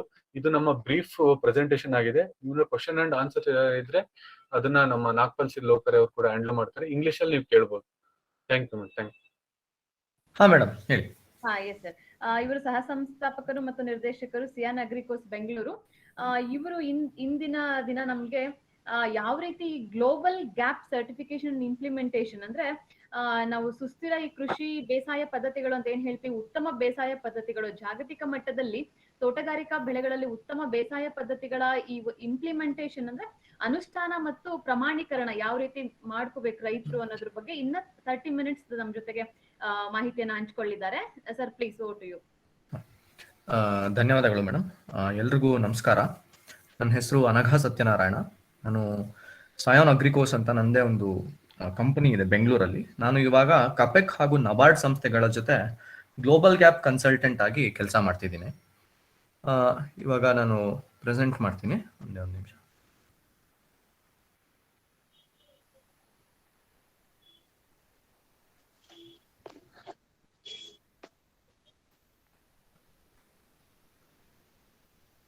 ಎಲ್ರಿಗೂ ಕಾಣಿಸ್ತಿದ್ಯಾ? ಹಾ ಸರ್ ಕಾಣಿಸ್ತಾ ಇದೆ ಈಗ. ಸರಿ, ಶುರು ಮಾಡೋಣ. ಇವತ್ತು ನಾನು ನಿಮಗೆ ಈ ಜಾಗತಿಕ ಉತ್ತಮ ಬೇಸಾಯ ಪದ್ಧತಿಗಳ ಬಗ್ಗೆ ಸ್ವಲ್ಪ ಮಾಹಿತಿಗಳನ್ನ ಕೊಡ್ತೀನಿ ನಾನು. ಸೊ ಮೊದಲನೇದಾಗಿ ಗ್ಲೋಬಲ್ ಗ್ಯಾಪ್ ಅಂದ್ರೆ ಉತ್ತಮ ಕೃಷಿ ಬೇಸಾಯ ಪದ್ಧತಿಗಳಂದ್ರೆ ಏನು, ಅದು ಹೇಗೆ ಶುರು ಆಯ್ತು, ಯಾತಕ್ಕೋಸ್ಕರ ಶುರು ಆಯ್ತು ಅನ್ನೋದ್ರ ಬಗ್ಗೆ ಸ್ವಲ್ಪ ಮಾಹಿತಿನ ನಿಮಗೆ ಕೊಡಕ್ಕೆ ಇಷ್ಟಪಡ್ತೀನಿ. ಗ್ಲೋಬಲ್ ಗ್ಯಾಪ್ ಅನ್ನೋದು 1997ರಲ್ಲಿ ಯುರೋಪ್ ಖಂಡದಲ್ಲಿ ಶುರುವಾಯಿತು. ಇದು ಸೂಪರ್ ಮಾರ್ಕೆಟ್ ಚೈನ್ಸ್ ಅವರು ಸ್ಟಾರ್ಟ್ ಮಾಡಿದ್ರು. ಸೂಪರ್ ಮಾರ್ಕೆಟ್ ಚೈನ್ಸ್ ಅಂದ್ರೆ ನಮ್ಗೆ ಇಲ್ಲಿ ಹೇಗೆ ಮೋರ್, ಟಾಟಾದು ಸ್ಟಾರ್ ಬಜಾರ್ ಇದೆ, ಬಿಗ್ ಬಜಾರ್ ಇದೆ, ಅವುಗಳ ರೀತಿ ಅದೇ ರೀತಿ ಸೂಪರ್ ಮಾರ್ಕೆಟ್ ಚೈನ್ಸ್ ಯುರೋಪ್ ಖಂಡದಲ್ಲೂ ಇದೆ. ಅವ್ರುಗಳು ಇದನ್ನ 1997ರಲ್ಲಿ ಯುರೋಪ್ ಗ್ಯಾಪ್ ಅಂತ ಸ್ಟಾರ್ಟ್ ಮಾಡಿದ್ರು. ಇದನ್ನ 2001ರಲ್ಲಿ ಜಾಗತಿಕ ಮಟ್ಟದಲ್ಲಿ ಅನುಷ್ಠಾನ ಮಾಡೋಕೆ ಅವರು ಇಷ್ಟಪಟ್ಟು 2001ರಲ್ಲಿ ಇದನ್ನ ಗ್ಲೋಬಲ್ ಗ್ಯಾಪ್ ಅಂತ ಅನುಷ್ಠಾನ ಮಾಡಿ ಎಲ್ಲಾ ದೇಶಗಳಿಗೂ ಇದನ್ನ ಪ್ರಮಾಣೀಕರಣ ಮತ್ತು ಅನುಷ್ಠಾನ ಮಾಡೋದಕ್ಕೆ ಅವಕಾಶ ಮಾಡಿಕೊಟ್ರು. ಈ ಗ್ಲೋಬಲ್ ಗ್ಯಾಪ್ ಅಂದ್ರೆ ಏನು? ಗ್ಲೋಬಲ್ ಗ್ಯಾಪ್ ಅಂದ್ರೆ ಒಂದು ಜಾಗತಿಕ ಮಟ್ಟದಲ್ಲಿ ಕೃಷಿ ಭರವಸೆ ಕಾರ್ಯಕ್ರಮ, ಅಂದ್ರೆ ಫಾರ್ಮ್ ಅಶೂರೆನ್ಸ್ ಪ್ರೋಗ್ರಾಮ್. ಇದು ಇವಾಗ ನಾವು ಇಲ್ಲಿ ಎಲ್ಲ ಬೆಳಿತೀವಪ್ಪ, ನೀವು ದಾಳಿಂಬೆ ರೈತರು ಇರ್ಬೋದು, ಅಥವಾ ಮಾವಿನ ಹಣ್ಣಿನ ರೈತರು ಇರ್ಬೋದು, ಅಥವಾ ದ್ರಾಕ್ಷಿ ಬೆಳೆಯೋ ರೈತರು ಇರ್ಬೋದು. ಇವಾಗ ನಾವು ಅದನ್ನ ರಫ್ತು ಮಾಡಬೇಕು, ಯುರೋಪ್ ಖಂಡಕ್ಕೋ ಅಥವಾ ಅಮೆರಿಕ ಖಂಡಕ್ಕೋ ಅಥವಾ ಬೇರೆ ಎಲ್ಲಾದ್ರೂ ನೀವು ರಫ್ತು ಮಾಡಬೇಕು. ಆದ್ರೆ ಅವ್ರಿಗೆ ಹೇಗೆ ಗೊತ್ತು ನೀವು ಇದನ್ನ ಸೇಫ್ ಆಗಿ ಬೆಳೆದಿದ್ದೀರಾ ಅಂದ್ರೆ ಇದನ್ನ ನೀವು ಸುರಕ್ಷಿತವಾದ ರೀತಿಲಿ ಹಾಗೂ ರೆಸ್ಪಾನ್ಸಿಬಲ್ ವೇ ನೀವು ಯಾವ ರೀತಿ ಕರೆಕ್ಟ್ ಆಗಿರೋ ಕ್ರಮಗಳನ್ನ ತಗೊಂಡು ಬೆಳೆದಿದ್ದೀರಾ ಅನ್ನೋದು ಒಂದು ಭರವಸೆ ಬೇಕು ಅವ್ರಿಗೆ ಅಲ್ವಾ. ನೀವು ಸರಿಯಾಗಿರೋ ಪೆಸ್ಟಿಸೈಡ್ಸೇ ಹೊಡೆದಿದ್ದೀರಾ, ಸರಿಯಾಗಿರೋ ಮಟ್ಟದಲ್ಲಿ ಫರ್ಟಿಲೈಸರ್ಸ್ ಯೂಸ್ ಮಾಡಿದೀರಾ ಅನ್ನೋದು ಒಂದು ಭರವಸೆ ಮೂಡಿಸ್ಬೇಕು ಅವ್ರಿಗೆ. ಅದರಿಂದ ಈ ಗ್ಲೋಬಲ್ ಗ್ಯಾಪ್ ಅನುಷ್ಠಾನ ಆಯ್ತು ನಮ್ಮ ಭಾರತ ದೇಶದಲ್ಲೂ. ಇದು global GAP is aimed at reassuring consumers across the globe about safety and quality of the crops. ಅಂದ್ರೆ ಈ ಜಾಗತಿಕ ಉತ್ತಮ ಕೃಷಿ ಪದ್ಧತಿಗಳು ನಮ್ಮ ಎಲ್ಲಾ ದೇಶಗಳಲ್ಲೂ ಕನ್ಸ್ಯೂಮರ್ಸ್ ಇರ್ತಾರಲ್ಲ, ಅಂದ್ರೆ ಯಾರು ಸೇವನೆ ಮಾಡ್ತಾರೆ ನಾವು ಕಳಿಸೋ ಬೆಳೆಗಳನ್ನ, ಅವ್ರಗಳಿಗೆ ಸುರಕ್ಷಿತವಾಗಿದೆ ಹಾಗೂ ಗುಣಮಟ್ಟವಾಗಿರೋದು ಒಂದು ಭರವಸೆ ಮೂಡಿಸೋದಕ್ಕೆ ಇದು ಒಂದು ಕಾರ್ಯಕ್ರಮ, ಇದು ಒಂದು ಯೋಜನೆ. ಗ್ಲೋಬಲ್ ಗ್ಯಾಪ್ ಅಡಿ ಕ್ರಾಪ್ಸ್, ಲೈಫ್ ಸ್ಟಾಕ್ ಹಾಗೂ ಆಕ್ವಾಕಲ್ಚರ್ ಇವು ಮೂರು ಒಳಗೊಂಡಿದೆ. ಅಂದ್ರೆ ಬೆಳೆಗಳು ಹಾಗೂ ನಾವು ಈ ಲೈಫ್ ಸ್ಟಾಕ್ ಅಂದ್ರೆ ನಾವು ಈ ಹಸು ಆಗಿರ್ಬೋದು, ಮೇಕೆ ಆಗಿರ್ಬೋದು, ಕುರಿ ಆಗಿರ್ಬೋದು, ಹಾಗೂ ಆಕ್ವಾಕಲ್ಚರ್ ಅಂದ್ರೆ ಮೀನಿಗೆ ಸಂಬಂಧಪಟ್ಟಿದ್ದ ಕೃಷಿ, ಇವು ಮೂರನ್ನು ಒಳಗೊಂಡಿದೆ ಗ್ಲೋಬಲ್ ಗ್ಯಾಪ್. ಇವಾಗ ಗ್ಲೋಬಲ್ ಗ್ಯಾಪ್ ಅಡಿ ಕೆಲವು ಸ್ಟ್ಯಾಂಡರ್ಡ್ಸ್ ಅಂದ್ರೆ ಕೆಲವು ಕ್ರಮಗಳಿದೆ. ಅದು ಏನೇನು ಅನ್ನೋದನ್ನ ಒಂದೊಂದಾಗಿ ನೋಡ್ಕೊಂಡು ಹೋಗೋಣ. ಮೊದಲನೇದಾಗಿ ಫುಡ್ ಸೇಫ್ಟಿ ಅಂಡ್ ಟ್ರೇಸಬಿಲಿಟಿ ಅಂದ್ರೆ ಆಹಾರ ಸುರಕ್ಷತೆ ಮತ್ತು ಪತ್ತೆ ಹಚ್ಚುವಿಕೆ. ಇವಾಗ ನಾವು ಬೆಳೆಯೋ ಬೆಳೆ ಆಹಾರ ಅಥವಾ ನೀವು ದಾಳಿಂಬೆ ಬೆಳಿಬೋದು, ಮಾವು ಬೆಳಿಬೋದು, ಅದು ಸುರಕ್ಷಿತವಾದ ರೀತಿಯಲ್ಲಿ ಬೆಳೆದಿದ್ದೀರಾ ಅನ್ನೋದಕ್ಕೆ ಒಂದು ಪ್ರೂಫ್, ಇದು ಒಂದು ದಾಖಲೆ ಗ್ಲೋಬಲ್ ಗ್ಯಾಪ್. ಹಾಗೆ ಪತ್ತೆ ಹಚ್ಚುವಿಕೆ. ಇವಾಗ ನೀವು ರಫ್ತು ಮಾಡಿರ್ತೀರಾ ಜರ್ಮನಿಗೋ ಅಥವಾ ಅಮೆರಿಕಾಗೋ ಅಥವಾ ಇಂಗ್ಲೆಂಡ್ಗೋ, ಅದು ಅಲ್ಲಿ ಹೋದಾಗ ಯಾವುದೋ ಹುಳು ಬಿದ್ದಿರ್ಬೋದು ಅಥವಾ ಯಾವುದೇ ರೀತಿ ಅದು ಕೊಳ್ತಿರ್ಬೋದು. ಅವಾಗ ಅದು ಯಾರು ಬೆಳೆದಿದ್ದು, ಯಾವಾಗ ಬೆಳೆದಿದ್ದು, ಯಾವ ರೀತಿ ಬೆಳೆದಿದ್ದು ಅನ್ನೋದನ್ನ ಪತ್ತೆ ಮಾಡಬೇಕು. ಅದ್ರದ್ದೊಂದು ಕ್ರಮ ಗ್ಲೋಬಲ್ ಗ್ಯಾಪ್ ನಲ್ಲಿ ಒಳಗೊಂಡಿದೆ. ಎರಡನೇದಾಗಿ ರೆಕಾರ್ಡ್ ಕೀಪಿಂಗ್ ಅಂದ್ರೆ ದಾಖಲಿನ ಕ್ರಮ. ಇವಾಗ ನೀವು ನಿಮ್ಮ ತೋಟದಲ್ಲಿ ಅಥವಾ ನಿಮ್ಮ ಜಮೀನಿನಲ್ಲಿ ಏನೇ ಕ್ರಮಗಳನ್ನ ತಗೊಂಡ್ರು ಅದನ್ನ ನೀವು ದಾಖಲು ಮಾಡಬೇಕಾಗತ್ತೆ ಗ್ಲೋಬಲ್ ಗ್ಯಾಪ್ ನಲ್ಲಿ. ಇದು ತುಂಬಾ ಮುಖ್ಯವಾದ ಅಂಶ ಗ್ಲೋಬಲ್ ಗ್ಯಾಪ್ ನಲ್ಲಿ. ಇವಾಗ ನೀವು ಫರ್ಟಿಲೈಸರ್ ಹಾಕಿರ್ಬೋದು ಅಥವಾ ಯಾವುದೋ ಒಂದು ಕೀಟನಾಶಕ ಹೊಡೆದಿರ್ಬೋದು ಅಥವಾ ಪೆಸ್ಟಿಸೈಡ್ ಹೊಡೆದಿರ್ಬೋದು, ಅದನ್ನ ನೀವು ದಾಖಲು ಮಾಡಬೇಕಾಗುತ್ತೆ. ಒಂದು ಡೈರಿ ತರ ಕೊಡ್ತೀವಿ ನಾವು, ಅದು ಮುಂದಿನ ಸ್ಲೈಡ್ಸ್ ಅಲ್ಲಿ ನಾನು ತೋರಿಸ್ತೀನಿ ಆ ಡೈರಿ ಹೇಗಿರುತ್ತೆ ಅನ್ನೋದನ್ನ. ಆ ಡೈರಿನಲ್ಲಿ ನೀವು ದಾಖಲು ಮಾಡಬೇಕಾಗತ್ತೆ, ಏನೇನು ಕ್ರಮಗಳನ್ನ ತಗೊಂಡಿದ್ದೀರೋ ಅವೆಲ್ಲವನ್ನು ನೀವು ದಾಖಲು ಮಾಡಬೇಕಾಗತ್ತೆ. ಹಾಗೆ ಮುಂದೆ ಪ್ಲಾಂಟ್ ಮೆಟೀರಿಯಲ್. ಇವಾಗ ನೀವು ಬಳಕೆ ಮಾಡಿರುವಂತಹ ಸಸಿಗಳು ಆಗಿರ್ಬೋದು ಅಥವಾ ಬೀಜಗಳಾಗಿರ್ಬೋದು, ಅದು ಗುಣಮಟ್ಟವಾಗಿರುವ ಗುಣಮಟ್ಟ ಹೊಂದಿರುವಂತಹ ಸಸಿಗಳು ಅಥವಾ ಬೀಜ ಆಗಿರೋದು ಅನ್ನೋದಕ್ಕೂ ನೀವು ಒಂದು ದಾಖಲೆ ಕೊಡ್ಬೇಕಾಗತ್ತೆ. 4ನೇದಾಗಿ ಸೈಟ್ ಮ್ಯಾನೇಜ್ಮೆಂಟ್ ಅಂಡ್ ಹಿಸ್ಟ್ರಿ. ಇವಾಗ ನೀವು ಬೆಳಿತಿದ್ದೀರೋ ಅದು ನಿಮ್ ಹೆಸರಲ್ಲೇ ಪಾಣಿ ಇದೆಯಾ, ನಿಮ್ ಹೆಸರಲ್ಲೇ ಅದರದ್ದು ಸರ್ವೆ ಆಗಿದೆಯಾ ಅನ್ನೋದಕ್ಕೂ ಒಂದು ಪ್ರೂಫ್ ಕೊಡ್ಬೇಕು. ಇದು ನಮ್ಮ ಪಾಣಿ ಇರುತ್ತೆ, ಅದನ್ನ ನೀವು ತೋರಿಸಿದ್ರೆ ಆಯ್ತು.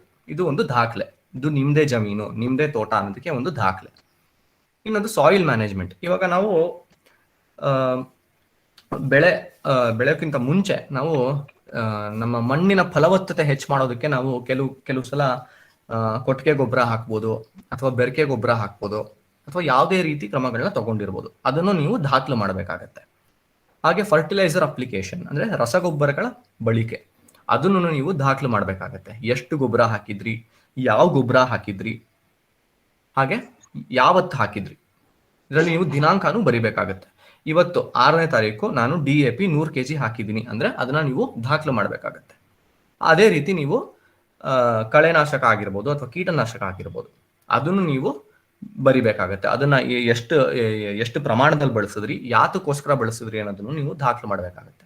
ಅದೇ ರೀತಿ ವಾಟರ್ ಮ್ಯಾನೇಜ್ಮೆಂಟ್ ಅಂದ್ರೆ ನೀರಿನ ನಿರ್ವಹಣೆ, ಅದನ್ನು ನೀವು ಬರಿಬೇಕಾಗತ್ತೆ. ಇವತ್ತು ನಾನು ಎಷ್ಟು ಲೀಟರ್ ನೀರು ಬಿಟ್ಟಿದ್ದೆ, ಡ್ರಿಪ್ ಆಗಿರ್ಬೋದು, ಸ್ಪ್ರಿಂಕ್ಲರ್ ಆಗಿರ್ಬೋದು, ಯಾವುದೇ ರೀತಿ ನೀವು ನೀರನ್ನ ಹಾಯುವ ರೀತಿ ಆಗಿರ್ಬೋದು, ಅದನ್ನ ನೀವು ದಾಖಲು ಮಾಡಬೇಕಾಗತ್ತೆ. ಹಾಗೆ ಕೊಯ್ಲು ಅಂದ್ರೆ ಹಾರ್ವೆಸ್ಟ್. ಇವಾಗ ನೀವು ಎಷ್ಟು ಕೊಯ್ಲು ಮಾಡಿದ್ರಿ, ಎಷ್ಟು ನಿಮಗೆ ಅದರದ್ದು ಉತ್ಪಾದನೆ ಬಂತು, ಅದನ್ನು ನೀವು ದಾಖಲು ಮಾಡಬೇಕಾಗತ್ತೆ. ಇವಾಗ ನಾನು 1 ಎಕರೆನಲ್ಲಿ ನಾನು ದಾಳಿಂಬೆ ಬೆಳೆದಿದ್ದೀನಿ, ನನಗೆ ಇಷ್ಟು ಟನ್ ಬಂತು ಅಥವಾ ಇಷ್ಟು ಕ್ವಿಂಟಾಲ್ ಬಂತು, ಅದನ್ನ ನೀವು ದಾಖಲು ಮಾಡಬೇಕಾಗತ್ತೆ. ಹಾಗೆ ಸ್ಟೋರೇಜ್ ಅಂದ್ರೆ ಇದನ್ನ ನೀವು ಯಾವ ರೀತಿ ಅದನ್ನ ಸ್ಟೋರ್ ಮಾಡಿದ್ರಿ, ಅದನ್ನ ನೀವು ಪ್ಲಾಸ್ಟಿಕ್ ಅಲ್ಲಿ ಸ್ಟೋರ್ ಮಾಡಿದ್ರು, ಪೇಪರ್ ಅಲ್ಲಿ ನೀವು ಸ್ಟೋರ್ ಮಾಡಿದ್ರು, ಅದನ್ನು ನೀವು ದಾಖಲು ಮಾಡಬೇಕಾಗುತ್ತೆ. ಹಾಗೆ ಇನ್ನೊಂದು ಮುಖ್ಯವಾದ ರೀತಿಯಲ್ಲಿ ವೇಸ್ಟ್ ಮ್ಯಾನೇಜ್ಮೆಂಟ್ ಅಂದ್ರೆ ಇವಾಗ ನೀವು ತುಂಬಾ ಕಡೆ ನೋಡಿದೀನಿ, ನಮ್ಮ ರೈತರು ಏನ್ ಮಾಡ್ಬಿಡ್ತಾರೆ, ಪೆಸ್ಟಿಸೈಡ್ ಬಾಟ್ಲ್ಗಳನ್ನ ಅಥವಾ ಪೆಸ್ಟಿಸೈಡ್ ಪೊಟ್ನಗಳನ್ನ ಅಲ್ಲಲ್ಲೇ ಬಿಸಾಡ್ಬಿಟ್ಟಿರ್ತಾರೆ ತೋಟದಲ್ಲೇನೆ ಅಥವಾ ಅವ್ರ ಜಮೀನಲ್ಲೇನೆ. ಅದನ್ನ ನೀವು ಖಡಾಖಂಡಿತವಾಗಿ ಮಾಡಬಾರ್ದು. ವೇಸ್ಟ್ ಮ್ಯಾನೇಜ್ಮೆಂಟ್, ಇವಾಗ ನಾವು ಡಸ್ಟ್ಬಿನ್ಗಳನ್ನ ಕೊಡ್ತೀವಿ ನಿಮ್ಗೆ. ಗ್ಲೋಬಲ್ ಗ್ಯಾಪ್ ಯಾರು ಮುಂದೆ ಬರ್ತೀರಾ ನಾನು ಮಾಡಿಸ್ತೀನಿ ಅಂತ ಅವ್ರಗಳಿಗೆ ನಾವು ತ್ಯಾಜ್ಯ ಎಸೆಯೋದಕ್ಕೆ ಡಸ್ಟ್ಬಿನ್ಗಳನ್ನ ಕೊಡ್ತೀವಿ ನೀವು ಅದರಲ್ಲೇ ಹಾಕಬೇಕು ಖಡಾಖಂಡಿತವಾಗಿ. ಹಾಗೆ ಎಲ್ಲೆಲ್ಲೋ ಬಿಸಾಡೋ ಹಾಗಿಲ್ಲ, ಎಲ್ಲೆಲ್ಲೋ ಹಾಕೋ ಹಾಗಿಲ್ಲ. ನೀವು ತ್ಯಾಜ್ಯನ ಯಾವುದೇ ರೀತಿ ತ್ಯಾಜ್ಯ ಆಗಿರ್ಬೋದು, ಪೆಸ್ಟಿಸೈಡ್ ಬಾಟ್ಲ್ ಆಗಿರ್ಬೋದು ಅಥವಾ ಪ್ಲಾಸ್ಟಿಕ್ ಆಗಿರ್ಬೋದು, ಪೇಪರ್ ಆಗಿರ್ಬೋದು, ಅದನ್ನ ನೀವು ಎಲ್ಲೆಲ್ಲೋ ಬಿಸಾಡೋ ಹಾಗಿಲ್ಲ ನಿಮ್ಮ ಜಮೀನಿನ ಅಥವಾ ನಿಮ್ಮ ತೋಟದಲ್ಲಿ. ಅದನ್ನ ನೀವು ಡಸ್ಟ್ಬಿನ್ಗಳಿಗೆ ಹಾಕಬೇಕಾಗತ್ತೆ.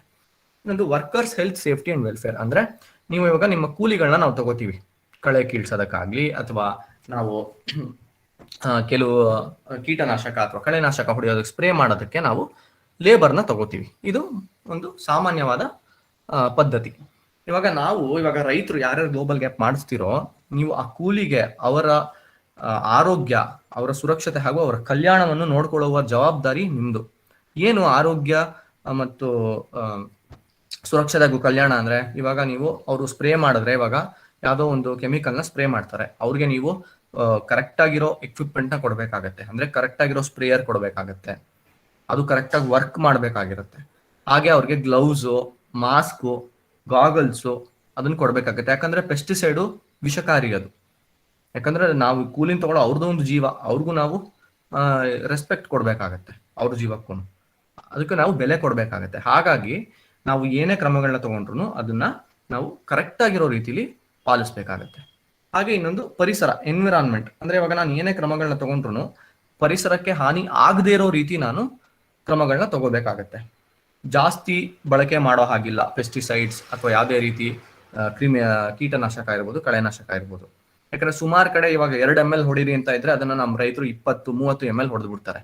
ಅದು ಬೆಳೆಗೂ ಹಾನಿಕರ, ಭೂಮಿಗೂ ಹಾನಿಕರ, ಅದನ್ನ ಸೇವನೆ ಮಾಡುವಂತ ಜನರಿಗೂ ಹಾನಿಕರ.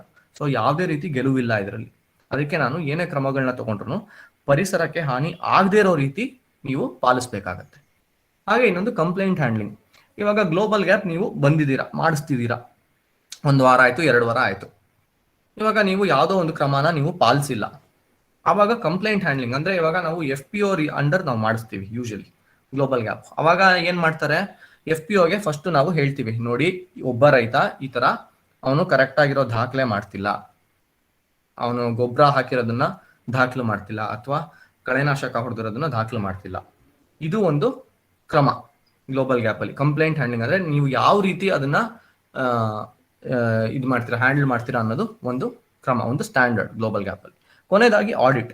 ಇವಾಗ ನೀವು ಗ್ಲೋಬಲ್ ಗ್ಯಾಪ್ ಮಾಡಿಸಿದೀರಾ, ಎಲ್ಲ ಆಯ್ತು, ಎಲ್ಲಾ ಕ್ರಮಗಳನ್ನು ತಗೊಂಡಿದ್ದೀರಾ, ನೀವು ಎಲ್ಲ ಕರೆಕ್ಟ್ ಆಗಿರೋ ರೀತಿ ನೀವು ಎಲ್ಲ ಫಾಲೋ ಮಾಡಿದೀರಾ, ಸರಿಯಾಗಿರೋ ಕ್ರಮಗಳನ್ನ ತಗೊಂಡು ಎಲ್ಲಾ ರೀತಿ ದಾಖಲು ಮಾಡಿದೀರಾ, ಯಾವುದೇ ತ್ಯಾಜ್ಯನೂ ಅಲ್ಲಲ್ಲೇ ಬಿಸಾಡಿಲ್ಲ, ನೀವು ಎಲ್ಲ ಡಸ್ಟ್ಬಿನ್ ಅಲ್ಲೇ ಹಾಕಿದೀರಾ, ಪರಿಸರಕ್ಕೆ ಹಾನಿ ಆಗದಿರೋ ರೀತಿ ಕ್ರಮಗಳನ್ನ ತಗೊಂಡಿದ್ದೀರಾ. ಫೈನಲಿ ಇವಾಗ ನಿಮ್ಗೆ ಸರ್ಟಿಫಿಕೇಟ್ ಬರಬೇಕು ಅಂದ್ರೆ ಒಂದು ಆಡಿಟ್ ಮಾಡ್ತಾರೆ, ಅಂದ್ರೆ ಒಂದು ಇನ್ಸ್ಪೆಕ್ಷನ್, ಒಂದು ತಪಾಸಣೆ ಮಾಡ್ತಾರೆ ಕೊನೆಯಲ್ಲಿ ಬಂದು. ಅಂದ್ರೆ ಸರ್ಟಿಫಿಕೇಶನ್ ಬಾಡಿ ಅಂತ ಹೇಳ್ತೀವಿ, ಯಾರು ಈ ಪ್ರಮಾಣೀಕರಣ ಕೊಡ್ತಾರೆ ಅವರು ಬರ್ತಾರೆ, ನಿಮ್ ತೋಟಕ್ಕೇನೆ ಬರ್ತಾರೆ ಅವರು, ನೀವು ಎಲ್ಲ ಕರೆಕ್ಟ್ ಆಗಿ ಮಾಡಿದೀರಾ, ಎಲ್ಲ ಸರಿಯಾದ ರೀತಿ ಕ್ರಮಗಳನ್ನ ನೀವು ತಗೊಂಡಿದ್ದೀರಾ ಅನ್ನೋದನ್ನ ಅವರು ಒಂದು ತಪಾಸಣೆ ಮಾಡ್ತಾರೆ ಕೊನೆಯಲ್ಲಿ. ಅವಾಗ ಅಕಸ್ಮಾತ್ ಅವ್ರಿಗೆ ಏನಾದ್ರೂ ಒಂದು ಕೊರತೆ ಕಂಡು ಬಂದ್ರೆ ನಿಮಗೆ ಸರ್ಟಿಫಿಕೇಶನ್ ಸಿಗೋದು ತುಂಬಾ ಕಷ್ಟ. ಅದೇ ರೀತಿ ಇವಾಗ ನೀವು ಯಾವುದೋ ಒಂದು ಕ್ರಮ ತಗೊಂಡಿಲ್ಲ ಅಂತ ಇಟ್ಕೊಳ್ಳಿ, ಅವರು ತಪಾಸಣೆ ಮಾಡಕ್ ಬಂದಾಗ, ಅವಾಗ ನಿಮ್ಗೆ 28 ದಿನಗಳ ಕಾಲ ನಿಮಗೆ ಅವಕಾಶ ಕೊಡ್ತಾರೆ ಅದನ್ನ ಸರಿ ಮಾಡ್ಕೊಳ್ಳೋದಕ್ಕೆ. ಇವಾಗ ನೀವು ಕರೆಕ್ಟ್ ಆಗಿರೋ ರೀತಿ ನೀವು ತ್ಯಾಜ್ಯನ ನೀವು ನಿರ್ವಹಣೆ ಮಾಡಿಲ್ಲ, ಅಲ್ಲಲ್ಲೇ ಬಿಸಾಡ್ಬಿಟ್ಟಿದ್ದೀರಾ, ನಿಮ್ಮ ಪೆಸ್ಟಿಸೈಡ್ ಬಾಟಲ್ ಆಗಿರ್ಬೋದು ಅಥವಾ ಪೊಟ್ಟಣಗಳಾಗಿರ್ಬೋದು ಅಥವಾ ಪ್ಲಾಸ್ಟಿಕ್ ವೇಸ್ಟ್ ಆಗಿರ್ಬೋದು, ಅದನ್ನ ನಿಮ್ಗೆ ಸರಿ ಸುಮಾರು 28 ದಿನಗಳ ಕಾಲ ನಿಮಗೆ ಸಮಯನ ಒದಗಿಸ್ತಾರೆ ಅದನ್ನ ಸರಿ ಮಾಡ್ಕೊಳ್ಳೋದಕ್ಕೆ. ಹಾಗಾಗಿ ನಿಮಗೆ ಆವಾಗ್ಲೂ ಒಂದು ಅವಕಾಶ ಇರುತ್ತೆ ನೀವು ಈ ಸರಿಯಾಗಿರೋ ಕ್ರಮಗಳನ್ನ ತಗೊಳ್ಳೋದಕ್ಕೆ. ಸೊ ನಾವು ಗ್ಲೋಬಲ್ ಗ್ಯಾಪ್ ಅಲ್ಲಿ ಏನೇನು ಕ್ರಮಗಳಿದೆ ಅನ್ನೋದು ನೋಡಿದ್ವಿ. ಇವಾಗ ಗ್ಲೋಬಲ್ ಗ್ಯಾಪು ಜಗತ್ತಿನಾದ್ಯಂತ ಇರುವಂತಹ ಒಂದು ಪ್ರಾಮಾಣೀಕರಣ. ಸೊ ಹಾಗಾಗಿ ಇದು ಯಾವ ದೇಶದಲ್ಲಿದೆ, ಎಷ್ಟು ಜನ ಮಾಡಿಸ್ಕೊಂಡಿದ್ದಾರೆ ಅನ್ನೋದ್ರ ಬಗ್ಗೆ ಇವಾಗ ಒಂದು ನೋಡೋಣ ಒಂದ್ ನಿಮಿಷದಲ್ಲಿ. ಇದು ಸರಿಸುಮಾರು 135 ಹೆಚ್ಚು ದೇಶಗಳಲ್ಲಿ ಇದು ಈ ಪ್ರಮಾಣೀಕರಣ ಅನುಷ್ಠಾನ ಆಗಿದೆ. ಅಂದ್ರೆ 135 ಹೆಚ್ಚು ದೇಶಗಳಲ್ಲಿ ಈ ಗ್ಲೋಬಲ್ ಗ್ಯಾಪ್ ಅನ್ನೋ ಸರ್ಟಿಫಿಕೇಶನ್ ಇದೆ, ಮಾಡಿಸಿದ್ದಾರೆ. ಇದೇ ರೀತಿ ಗ್ಲೋಬಲ್ ಗ್ಯಾಪ್ ಅಡಿ 40ಕ್ಕೂ ಹೆಚ್ಚು ಕ್ರಮಗಳು ಹಾಗೂ ಪ್ರೋಗ್ರಾಮ್ ಅಂದ್ರೆ ಈ ಯೋಜನೆಗಳು ಅದು ಒಳಗೊಂಡಿದೆ. ನಮ್ಮ ಗ್ಲೋಬಲ್ ಗ್ಯಾಪ್ ಅಲ್ಲಿ 40ಕ್ಕೂ ಹೆಚ್ಚು ಕ್ರಮಗಳನ್ನ ನೀವು ಪಾಲಿಸಬೇಕಾಗತ್ತೆ. 2 ಲಕ್ಷಕ್ಕಿಂತಲೂ ಹೆಚ್ಚು ರೈತರು ಈ ಗ್ಲೋಬಲ್ ಗ್ಯಾಪ್ ಅಡಿ ಇದ್ದಾರೆ ಇಡೀ ಜಗತ್ತಿನಲ್ಲಿ. ಅಂದ್ರೆ ನಮ್ಮ ಇಡೀ ಜಗತ್ತಿನಲ್ಲಿ 2 ಲಕ್ಷಕ್ಕೂ ಹೆಚ್ಚು ರೈತರು ಈ ಗ್ಲೋಬಲ್ ಗ್ಯಾಪ್ ಅಂದ್ರೆ ಜಾಗತಿಕ ಉತ್ತಮ ಬೇಸಾಯ ಪದ್ಧತಿಯನ್ನ ಅನುಷ್ಠಾನ ಮಾಡ್ಕೊಂಡಿದ್ದಾರೆ. ಈಗ ಗ್ಲೋಬಲ್ ಗ್ಯಾಪ್ ಏನು ಅಂತ ನೋಡಿದ್ವಿ, ಅದ್ರಲ್ಲಿ ಏನೇನು ಒಳಗೊಂಡಿದೆ ಅನ್ನೋದನ್ನ ನೋಡಿದ್ವಿ. ಅದೇ ಇವಾಗ ಗ್ಲೋಬಲ್ ಗ್ಯಾಪ್ ನಾನು ಯಾಕೆ ಮಾಡಿಸ್ಬೇಕು, ಅದರಿಂದ ಏನು ಉಪಯೋಗ, ಏನು ಲಾಭ ನನಗೆ ಅನ್ನೋದ್ರ ಬಗ್ಗೆ ಇವಾಗ ನಾನು ಸ್ವಲ್ಪ ನಿಮ್ಗೆ ಮಾಹಿತಿ ತಿಳಿಸೋಕೆ ಇಷ್ಟಪಡ್ತೀನಿ. ಮೊದಲನೇದಾಗಿ it improves agricultural practices and processes. ಅಂದ್ರೆ ಇವಾಗ ನೀವು ನಮ್ಮ ಕೃಷಿ ಅಭ್ಯಾಸಗಳು ಮತ್ತು ಕೃಷಿ ಕ್ರಮಗಳನ್ನ ಇದು ಸುಧಾರಿಸುತ್ತೆ. ಅಂದ್ರೆ ಇನ್ನು ಚೆನ್ನಾಗಿರೋ ರೀತಿಲಿ ಇದನ್ನ ನೀವು ಮಾಡ್ಕೋಬಹುದು. ಎರಡನೇದಾಗಿ it improves facilities and working conditions. ಅಂದ್ರೆ ಇದು ನಮ್ಮ ಜಮೀನಿನಲ್ಲಿ ಅಥವಾ ನಮ್ಮ ತೋಟದಲ್ಲಿ ನಾವು ಏನೇನು ಕ್ರಮಗಳನ್ನ ತಗೊಂತೀವಿ, ಏನೇನು ವ್ಯವಸ್ಥೆಗಳಿದೆ ಅದನ್ನ ಇನ್ನೂ ಸುಧಾರಿಸುತ್ತೆ. ಇದು ಎರಡನೇ ಲಾಭ. ಇದು ಏನೇನು ವ್ಯವಸ್ಥೆಗಳಿದೆ ಅದನ್ನ ಇನ್ನೂ ಸುಧಾರಿಸುತ್ತೆ, ಇನ್ನೂ ಚೆನ್ನಾಗಿ ಆಗೋ ರೀತಿ ಮಾಡುತ್ತೆ. ಮೂರನೇದಾಗಿ ಇಟ್ ಎನ್ಹಾನ್ಸಸ್ ಕ್ರಾಪ್ ಪ್ರೊಡಕ್ಟಿವಿಟಿ. ಅಂದ್ರೆ ಬೆಳೆ ಉತ್ಪಾದಕತೆನ ಇದು ಜಾಸ್ತಿ ಮಾಡುತ್ತೆ. ಯಾಕೆ, ಇವಾಗ ಗ್ಲೋಬಲ್ ಗ್ಯಾಪ್ ಅಡಿ ಬಂದ್ರೆ ನಾವು ನಿಮಗೆ ಪ್ಯಾಕೇಜ್ ಆಫ್ ಪ್ರಾಕ್ಟೀಸ್ ಅಂತ ಕೇಳಿರ್ತೀರ ಎಲ್ರು. ಇದು ಒಂದು ಗೈಡ್ ತರ, ಇದೇ ರೀತಿ ಬೆಳಿಬೇಕು, ಇದೇ ಸಮಯದಲ್ಲಿ ನೀವು ಇಷ್ಟೇ ಗೊಬ್ಬರ ಹಾಕಬೇಕು, ಯಾವ ರೀತಿ ನೀವು ಪೆಸ್ಟಿಸೈಡ್ ಹೊಡಿಬೇಕು ಅನ್ನೋದ್ರದ್ದು ಒಂದು ಗೈಡ್ ಇದು. ಅದನ್ನ ನೀವು ಪಾಲನೆ ಮಾಡಿದ್ರೆ ನಿಮ್ಮ ಉತ್ಪಾದಕತೆ ಜಾಸ್ತಿ ಆಗುತ್ತೆ. ಸೊ ಹಾಗೆ ಗ್ಲೋಬಲ್ ಗ್ಯಾಪ್ ನೀವು ಮಾಡಿಸಿದ್ರೆ ನಿಮ್ಮ ಬೆಳೆ ಉತ್ಪಾದಕತೆನ ನೀವು ಹೆಚ್ಚು ಮಾಡ್ಕೊಳ್ಳೋದಕ್ಕೆ ನಿಮಗೆ ಅವಕಾಶ ಸಿಗುತ್ತೆ. ನಾಲ್ಕನೇದಾಗಿ it ensures access to global markets and enhanced income. ಅಂದ್ರೆ ಈ ಗ್ಲೋಬಲ್ ಗ್ಯಾಪ್ ಮಾಡಿಸಿದ್ರೆ ನಿಮಗೆ ರಫ್ತು ಮಾಡೋದಕ್ಕೆ ನಿಮಗೆ ಒಳ್ಳೆ ಅವಕಾಶ ಸಿಗುತ್ತೆ. ಸೊ ನಿಮಗೆ ರಫ್ತು ಮಾಡೋದಕ್ಕೆ ಒಳ್ಳೆ ಅವಕಾಶ ಸಿಕ್ಕಿದ್ರೆ ನಿಮಗೆ ಒಳ್ಳೆ ಬೆಲೆ ಸಿಗತ್ತೆ ನೀವು ಬೆಳೆದಿರುವಂತಹ ನಿಮ್ಮ ಪದಾರ್ಥಕ್ಕೆ. ಹಾಗೆ ನಿಮ್ಗೆ ಒಳ್ಳೆ ಬೆಲೆ ಸಿಕ್ಕಿದ್ರೆ ನಿಮಗೆ ಹೆಚ್ಚು ಆದಾಯ. ಸೊ ಅದರಿಂದ ಇದು ಒಂದು ಮುಖ್ಯವಾದ ಉದ್ದೇಶ, ಮುಖ್ಯವಾದ ಲಾಭ ಗ್ಲೋಬಲ್ ಗ್ಯಾಪ್ ಮಾಡಿಸೋದ್ರಿಂದ. ಐದನೇದಾಗಿ increases confidence of buyers or consumers. ಇವಾಗ ನಾನು ಹೇಳಿದೆ ಇದು ಒಂದು ಕೃಷಿ ಭರವಸೆ ಕಾರ್ಯಕ್ರಮ. ಇವಾಗ ನೀವು ಗ್ಲೋಬಲ್ ಗ್ಯಾಪ್ ಅಡಿ ಇದ್ದೀರಾ, ನೀವು ಎಲ್ಲಾ ಕ್ರಮಗಳನ್ನು ತಗೊಂಡಿದ್ದೀರಾ ಅಂದ್ರೆ ಯಾರು ನಿಮ್ಮ ಪದಾರ್ಥನ ಖರೀದಿ ಮಾಡ್ತಾರೆ ಅವ್ರಿಗೆ ಹೆಚ್ಚು ಭರವಸೆ ಮೂಡುತ್ತೆ. ಇವರು ಗ್ಲೋಬಲ್ ಗ್ಯಾಪ್ ಮಾಡಿಸಿದ್ದಾರೆ, ಸೊ ಇವರು ಸರಿಯಾದ ರೀತಿ ಸುರಕ್ಷಿತವಾದ ರೀತಿಯಲ್ಲಿ ಇವರು ಬೆಳೆನ ಬೆಳೆದಿದ್ದಾರೆ ಅನ್ನೋ ಒಂದು ಭರವಸೆ ಮೂಡುತ್ತೆ. ಆ ಭರವಸೆ ಮೂಡಿದ್ರೆ ನಿಮ್ಮ ಬೆಳೆನ, ನಿಮ್ಮ ಪದಾರ್ಥನ ಅವರು ಹೆಚ್ಚು ಖರೀದಿ ಮಾಡ್ತಾರೆ. ಸೊ ಹಾಗೆ ಅದರಿಂದ ನಿಮಗೆ ಹೆಚ್ಚು ಆದಾಯ, ಹೆಚ್ಚು ಲಾಭ ನಿಮಗೆ. ಕೊನೆಯದಾಗಿ it reduces exposure to food safety risk. ಇವಾಗ ತುಂಬಾ ಕಡೆ ನಾವು ನೋಡಿದ್ವಿ ಬ್ಯಾನ್ ಆಗಿರೋ ಕೆಮಿಕಲ್ ಹೊಡೆದ್ಬಿಟ್ಟಿದ್ರು ತುಂಬಾ ಜನ ರೈತರು ಅಲ್ವಾ. ಇವಾಗ ಎಂಡೋಸಲ್ಫಾನ್ ಬ್ಯಾನ್ ಆಗಿತ್ತು, ಗೋಡಂಬಿಲಿ ಅದನ್ನ ತುಂಬಾ ಜನ ಹೊಡೆದು ತುಂಬಾ ರೀತಿ ಅದು ಕಷ್ಟಗಳನ್ನ ಕೊಡ್ತು, ತುಂಬಾ ರೀತಿ ಆರೋಗ್ಯನೂ ತುಂಬಾ ರೀತಿ ಹಾನಿಕರ ಆಯ್ತು, ಎಲ್ಲಾ ರೀತಿಲೂ ಅದು ಒಂದು ಹಾನಿಕರನ ಮೂಡಿಸ್ತು. ಸೊ ನೀವು ಗ್ಲೋಬಲ್ ಗ್ಯಾಪ್ ಅಡಿ ಬಂದ್ರೆ ಇದು ತುಂಬಾ ಕಮ್ಮಿ ಆಗತ್ತೆ. ಈ ರಿಸ್ಕ್ ಅಂತ ಏನ್ ಹೇಳ್ತೀವಿ ಅದು ಕಮ್ಮಿ ಆಗತ್ತೆ. ನಮ್ಮ ಆಹಾರ ಸುರಕ್ಷತೆಯಲ್ಲಿ ಏನ್ ರಿಸ್ಕ್ ಕಂಡುಕೊಂಡಿದೀವಿ ನಾವು ಅದು ಕಮ್ಮಿ ಮಾಡ್ಕೋಬಹುದು ನೀವು. ಸೊ ಇದು ಮುಖ್ಯವಾದ ಲಾಭಗಳು, ಮುಖ್ಯವಾದ ಉದ್ದೇಶ ನೀವು ಈ ಗ್ಲೋಬಲ್ ಗ್ಯಾಪ್ ಮಾಡಿಸೋದ್ರಿಂದ. ಇವಾಗ ಗ್ಲೋಬಲ್ ಗ್ಯಾಪ್ ಅಡಿ 2 ಪ್ರಮಾಣೀಕರಣ ಇದೆ, 2 ರೀತಿ ಪ್ರಮಾಣೀಕರಣ. ಒಂದು ಆಪ್ಷನ್ 1 ಅಂದ್ರೆ ಇಂಡಿವಿಜುವಲ್ ಪ್ರೊಡ್ಯೂಸರ್, ಅಂದ್ರೆ ಒಂಟಿ ರೈತ ಅಥವಾ ಒಂಟಿ ಪ್ರೊಡ್ಯೂಸರ್. ಇದು ಆಪ್ಷನ್ 1. ಇದು ಒಬ್ಬ ರೈತ ಮಾಡಿಸುವಂತಹ ಒಂದು ಪ್ರಮಾಣೀಕರಣದ ಯೋಜನೆ ಆಪ್ಷನ್ 1. ಇದರಲ್ಲಿ ಯಾರು ಮಾಡಿಸ್ತಾರೆ, ಯಾವ ರೈತ ಮಾಡಿಸ್ತಾನೆ ಅವನ ಹೆಸರಲ್ಲಿ ನಾವು ಸರ್ಟಿಫಿಕೇಟ್ ನ ಕೊಡ್ತೀವಿ. ಇದರಲ್ಲಿ ಫಾರ್ಮರ್ ಸೆಲ್ಫ್ ಅಸೆಸ್ಮೆಂಟ್ ಅಂದ್ರೆ ಇದರಲ್ಲಿ ರೈತ ಅವನೇ ಖುದ್ದಾಗಿ ಎಲ್ಲ ತಪಾಸಣೆ ಮಾಡಬೇಕಾಗತ್ತೆ. ಎಲ್ಲ ನಾನು ಮಾಡಿದ್ದೀನ, ದಾಖಲೆಗಳನ್ನ ಎಲ್ಲ ಕರೆಕ್ಟ್ ಆಗಿ ನಾನು ಬರ್ದಿದ್ದೀನ, ಎಲ್ಲಾ ಕ್ರಮಗಳನ್ನ ಕರೆಕ್ಟ್ ಆಗಿ ಪಾಲಿಸಿದೀನ ಅನ್ನೋದನ್ನ ಅವನೇ ಖುದ್ದಾಗಿ ಅದನ್ನ ತಪಾಸಣೆ ಮಾಡ್ಕೋಬೇಕಾಗತ್ತೆ. ಅದು ಮಾಡಿದ ನಂತರ ಕೊನೆಯಲ್ಲಿ ನಾನೇನ್ ಸರ್ಟಿಫಿಕೇಶನ್ ಬಾಡಿ ಅಂತ ಹೇಳಿದೆ, ಯಾರು ಈ ಪ್ರಮಾಣೀಕರಣ ಕೊಡ್ತಾರೆ ಅವರು ಕೊನೆಯಲ್ಲಿ ಬಂದು ಇನ್ನೊಂದು ಸಲ ತಪಾಸಣೆ ಮಾಡ್ತಾರೆ. ನೀವು ಒಬ್ಬ ರೈತ ಮಾಡಿಸಿದ್ರೆ ಎಲ್ಲಾ ರೀತಿ ಕರೆಕ್ಟಾಗಿ ಪಾಲಿಸಿದ್ಯಾ, ಎಲ್ಲ ದಾಖಲೆಗಳನ್ನು ಕರೆಕ್ಟ್ ಆಗಿ ಇಟ್ಕೊಂಡಿದ್ಯಾ ಅನ್ನೋದನ್ನ ಅವರು ಚೆಕ್ ಮಾಡ್ತಾರೆ. ಆ ತಪಾಸಣೆ ಮಾಡಿದ ನಂತರ ಎಲ್ಲಾ ಕ್ರಮಗಳನ್ನು ನೀವು ಪಾಲಿಸಿದ್ರೆ ನಿಮಗೆ ಸರ್ಟಿಫಿಕೇಟ್ ನ ಕೊಡ್ತಾರೆ. 2ನೇ option producer or farmer group. ಇವಾಗ ನಾವು FPO ಗಳು ಎಲ್ಲರೂ ಕೇಳಿದೀವಿ. ಇದು FPO ಅಡಿ ಮಾಡಿಸೋದಕ್ಕೆ ನಾವು ಆಪ್ಷನ್ 2 ಅಂತ ಹೇಳ್ತೀವಿ. ಇದರಲ್ಲಿ ನಾವು ಸರ್ಟಿಫಿಕೇಟ್ ನ FPO ಹೆಸರಲ್ಲಿ ಕೊಡ್ತೀವಿ. ಇವಾಗ ನಾವು 2 ತಿಂಗಳ ಹಿಂದೆ ನಾವು ಪ್ರಪ್ರಥಮ ಬಾರಿಗೆ ಭಾರತ ದೇಶದಲ್ಲಿ ಗುಲಾಬಿ ಈರುಳ್ಳಿಗೆ ಗ್ಲೋಬಲ್ ಗ್ಯಾಪ್ ಮಾಡಿಸಿದ್ವಿ. ಸರಿಸುಮಾರು 250ಕ್ಕೂ ಹೆಚ್ಚು ರೈತರಿಗೆ ನಾವು ಗ್ಲೋಬಲ್ ಗ್ಯಾಪ್ ನ ಅನುಷ್ಠಾನ ಮಾಡಿಸಿದ್ವಿ. ಸೊ ಇದು ನಾವು ಚಿಕ್ಕಬಳ್ಳಾಪುರದಲ್ಲಿ 4 ರೈತ ಉತ್ಪಾದಕ ಸಂಘಗಳಿಗೆ ಈ ಆಪ್ಷನ್ 2 ಸರ್ಟಿಫಿಕೇಟ್ ನ ನಾವು ಮಾಡಿಸ್ಕೊಟ್ವಿ. ಸೊ ಇದರಲ್ಲಿ ಕ್ವಾಲಿಟಿ ಮ್ಯಾನೇಜ್ಮೆಂಟ್ ಸಿಸ್ಟಮ್ ಅಂತ ಒಂದಿದೆ. ಈ ಕ್ವಾಲಿಟಿ ಮ್ಯಾನೇಜ್ಮೆಂಟ್ ಸಿಸ್ಟಮ್ ಅಂದ್ರೆ ಒಂದು ಟೆಕ್ಸ್ಟ್ ಬುಕ್ ಇದ್ದ ಹಾಗೆ. ನಾವು ಓದ್ಬೇಕಾದ್ರೆ ನಮಗೆ ಟೆಕ್ಸ್ಟ್ ಬುಕ್ ಇರ್ತಿತ್ತು, ಜ್ಞಾಪಕ ಇದೆಯಾ? ಅಥವಾ ಯಾವುದೇ ಸಬ್ಜೆಕ್ಟ್ ಅಲ್ಲಿ ನಾವು ಗೈಡ್ ಅಂತ ಹೇಳ್ತಿದ್ವಿ. ಈ ಗೈಡ್ ತರ ಇದು ಕ್ವಾಲಿಟಿ ಮ್ಯಾನೇಜ್ಮೆಂಟ್ ಸಿಸ್ಟಮ್. ಈ ಕ್ವಾಲಿಟಿ ಮ್ಯಾನೇಜ್ಮೆಂಟ್ ಸಿಸ್ಟಮ್ ಅಲ್ಲಿ ಏನಿರುತ್ತೆ ಅಂದ್ರೆ ನೀವು ಏನೇನು ಕ್ರಮಗಳನ್ನ ತಗೋಬೇಕು, ಯಾವಾಗ ಕ್ರಮಗಳನ್ನ ತಗೋಬೇಕು, ಹೇಗೆ ತಗೋಬೇಕು ಅನ್ನೋದ್ರ ಬಗ್ಗೆ ನಿಮಗೆ ಇದರಲ್ಲಿ ಮಾಹಿತಿ ಇರುತ್ತೆ. ಸೊ ಇದು ನಿಮಗೆ ಒಂಥರ ಟೆಕ್ಸ್ಟ್ ಬುಕ್ ಇದ್ದ ಹಾಗೆ. ಏನೇನು ಮಾಡಬೇಕು ಅನ್ನೋದ್ರ ಬಗ್ಗೆ ನಿಮಗೆ ಇದರಲ್ಲಿ ಮಾಹಿತಿ ಇರುತ್ತೆ. ಇದನ್ನ ನೀವು ನೋಡ್ಕೊಂಡ್ರೆ ಸಾಕು, ಇನ್ನೇನು ಬೇಕಾಗೋದಿಲ್ಲ. ಇದರಲ್ಲಿ ನೀವು annual internal inspection of all group members. ಇವಾಗ ಇಂಡಿವಿಜುವಲ್ ಪ್ರೊಡ್ಯೂಸರ್ ಆಪ್ಷನ್ 1 ನಲ್ಲಿ ನಾನು ಏನ್ ಹೇಳಿದೆ, ರೈತನೇ ಖುದ್ದಾಗಿ ತಪಾಸಣೆ ಮಾಡ್ಕೋಬೇಕಾಗತ್ತೆ ಮೊದಲು. ಅದೇ ಇದರಲ್ಲಿ ಆಪ್ಷನ್ 2 ನಲ್ಲಿ 2ನೇ ಆಪ್ಷನ್ ಅಲ್ಲಿ FPO ನವ್ರದ್ದು ಇದು ಜವಾಬ್ದಾರಿ, ಈ ತಪಾಸಣೆ ಮಾಡೋದು ಎಲ್ಲಾ ರೈತ ಬಾಂಧವರದು. ಇವಾಗ ಯಾರ್ಯಾರು ರೈತರು ಮುಂದೆ ಬರ್ತಾರೆ ನಾನು ಗ್ಲೋಬಲ್ ಗ್ಯಾಪ್ ಮಾಡಿಸ್ತೀನಿ ಅಂತ ಮೆಂಬರ್ಸ್ ಆಗಿರ್ತೀರಲ್ವಾ ನೀವು FPO ನಲ್ಲಿ, ಇವಾಗ ನೀವು ಗ್ಲೋಬಲ್ ಗ್ಯಾಪ್ ಮಾಡಿಸ್ತಿರ್ತೀರಾ. ಆಪ್ಷನ್ 2 ಏನಾಗುತ್ತೆ, ನೀವು FPOದು ಜವಾಬ್ದಾರಿ ಆಗುತ್ತೆ ಅದು ಈ ತಪಾಸಣೆ ಮಾಡೋದು ಮೊದಲು.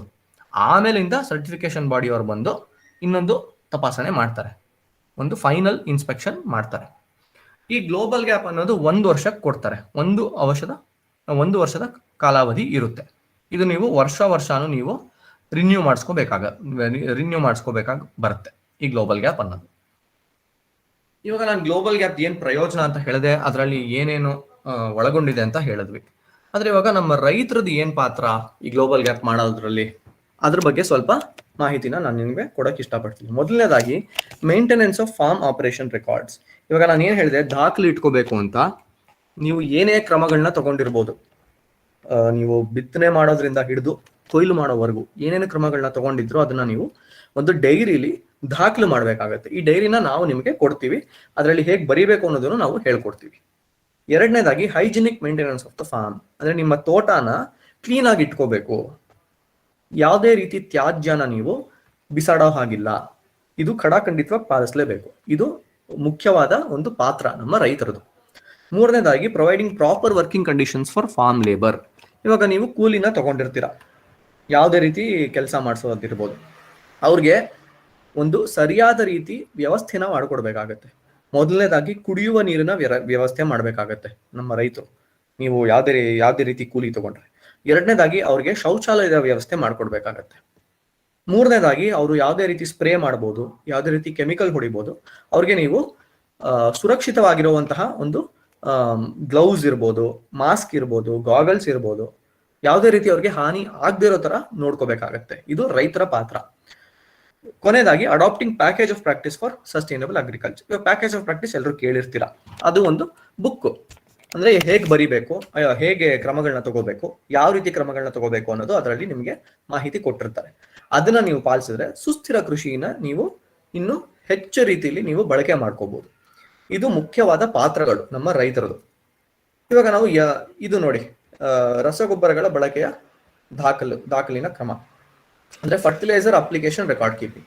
ಇದು ನಾವು ಗುಲಾಬಿ ಈರುಳ್ಳಿ ಮಾಡಿಸಿದಾಗ ಈ ರೀತಿ ನಾವು ಡೈರಿ ಕೊಟ್ಟಿದ್ವಿ.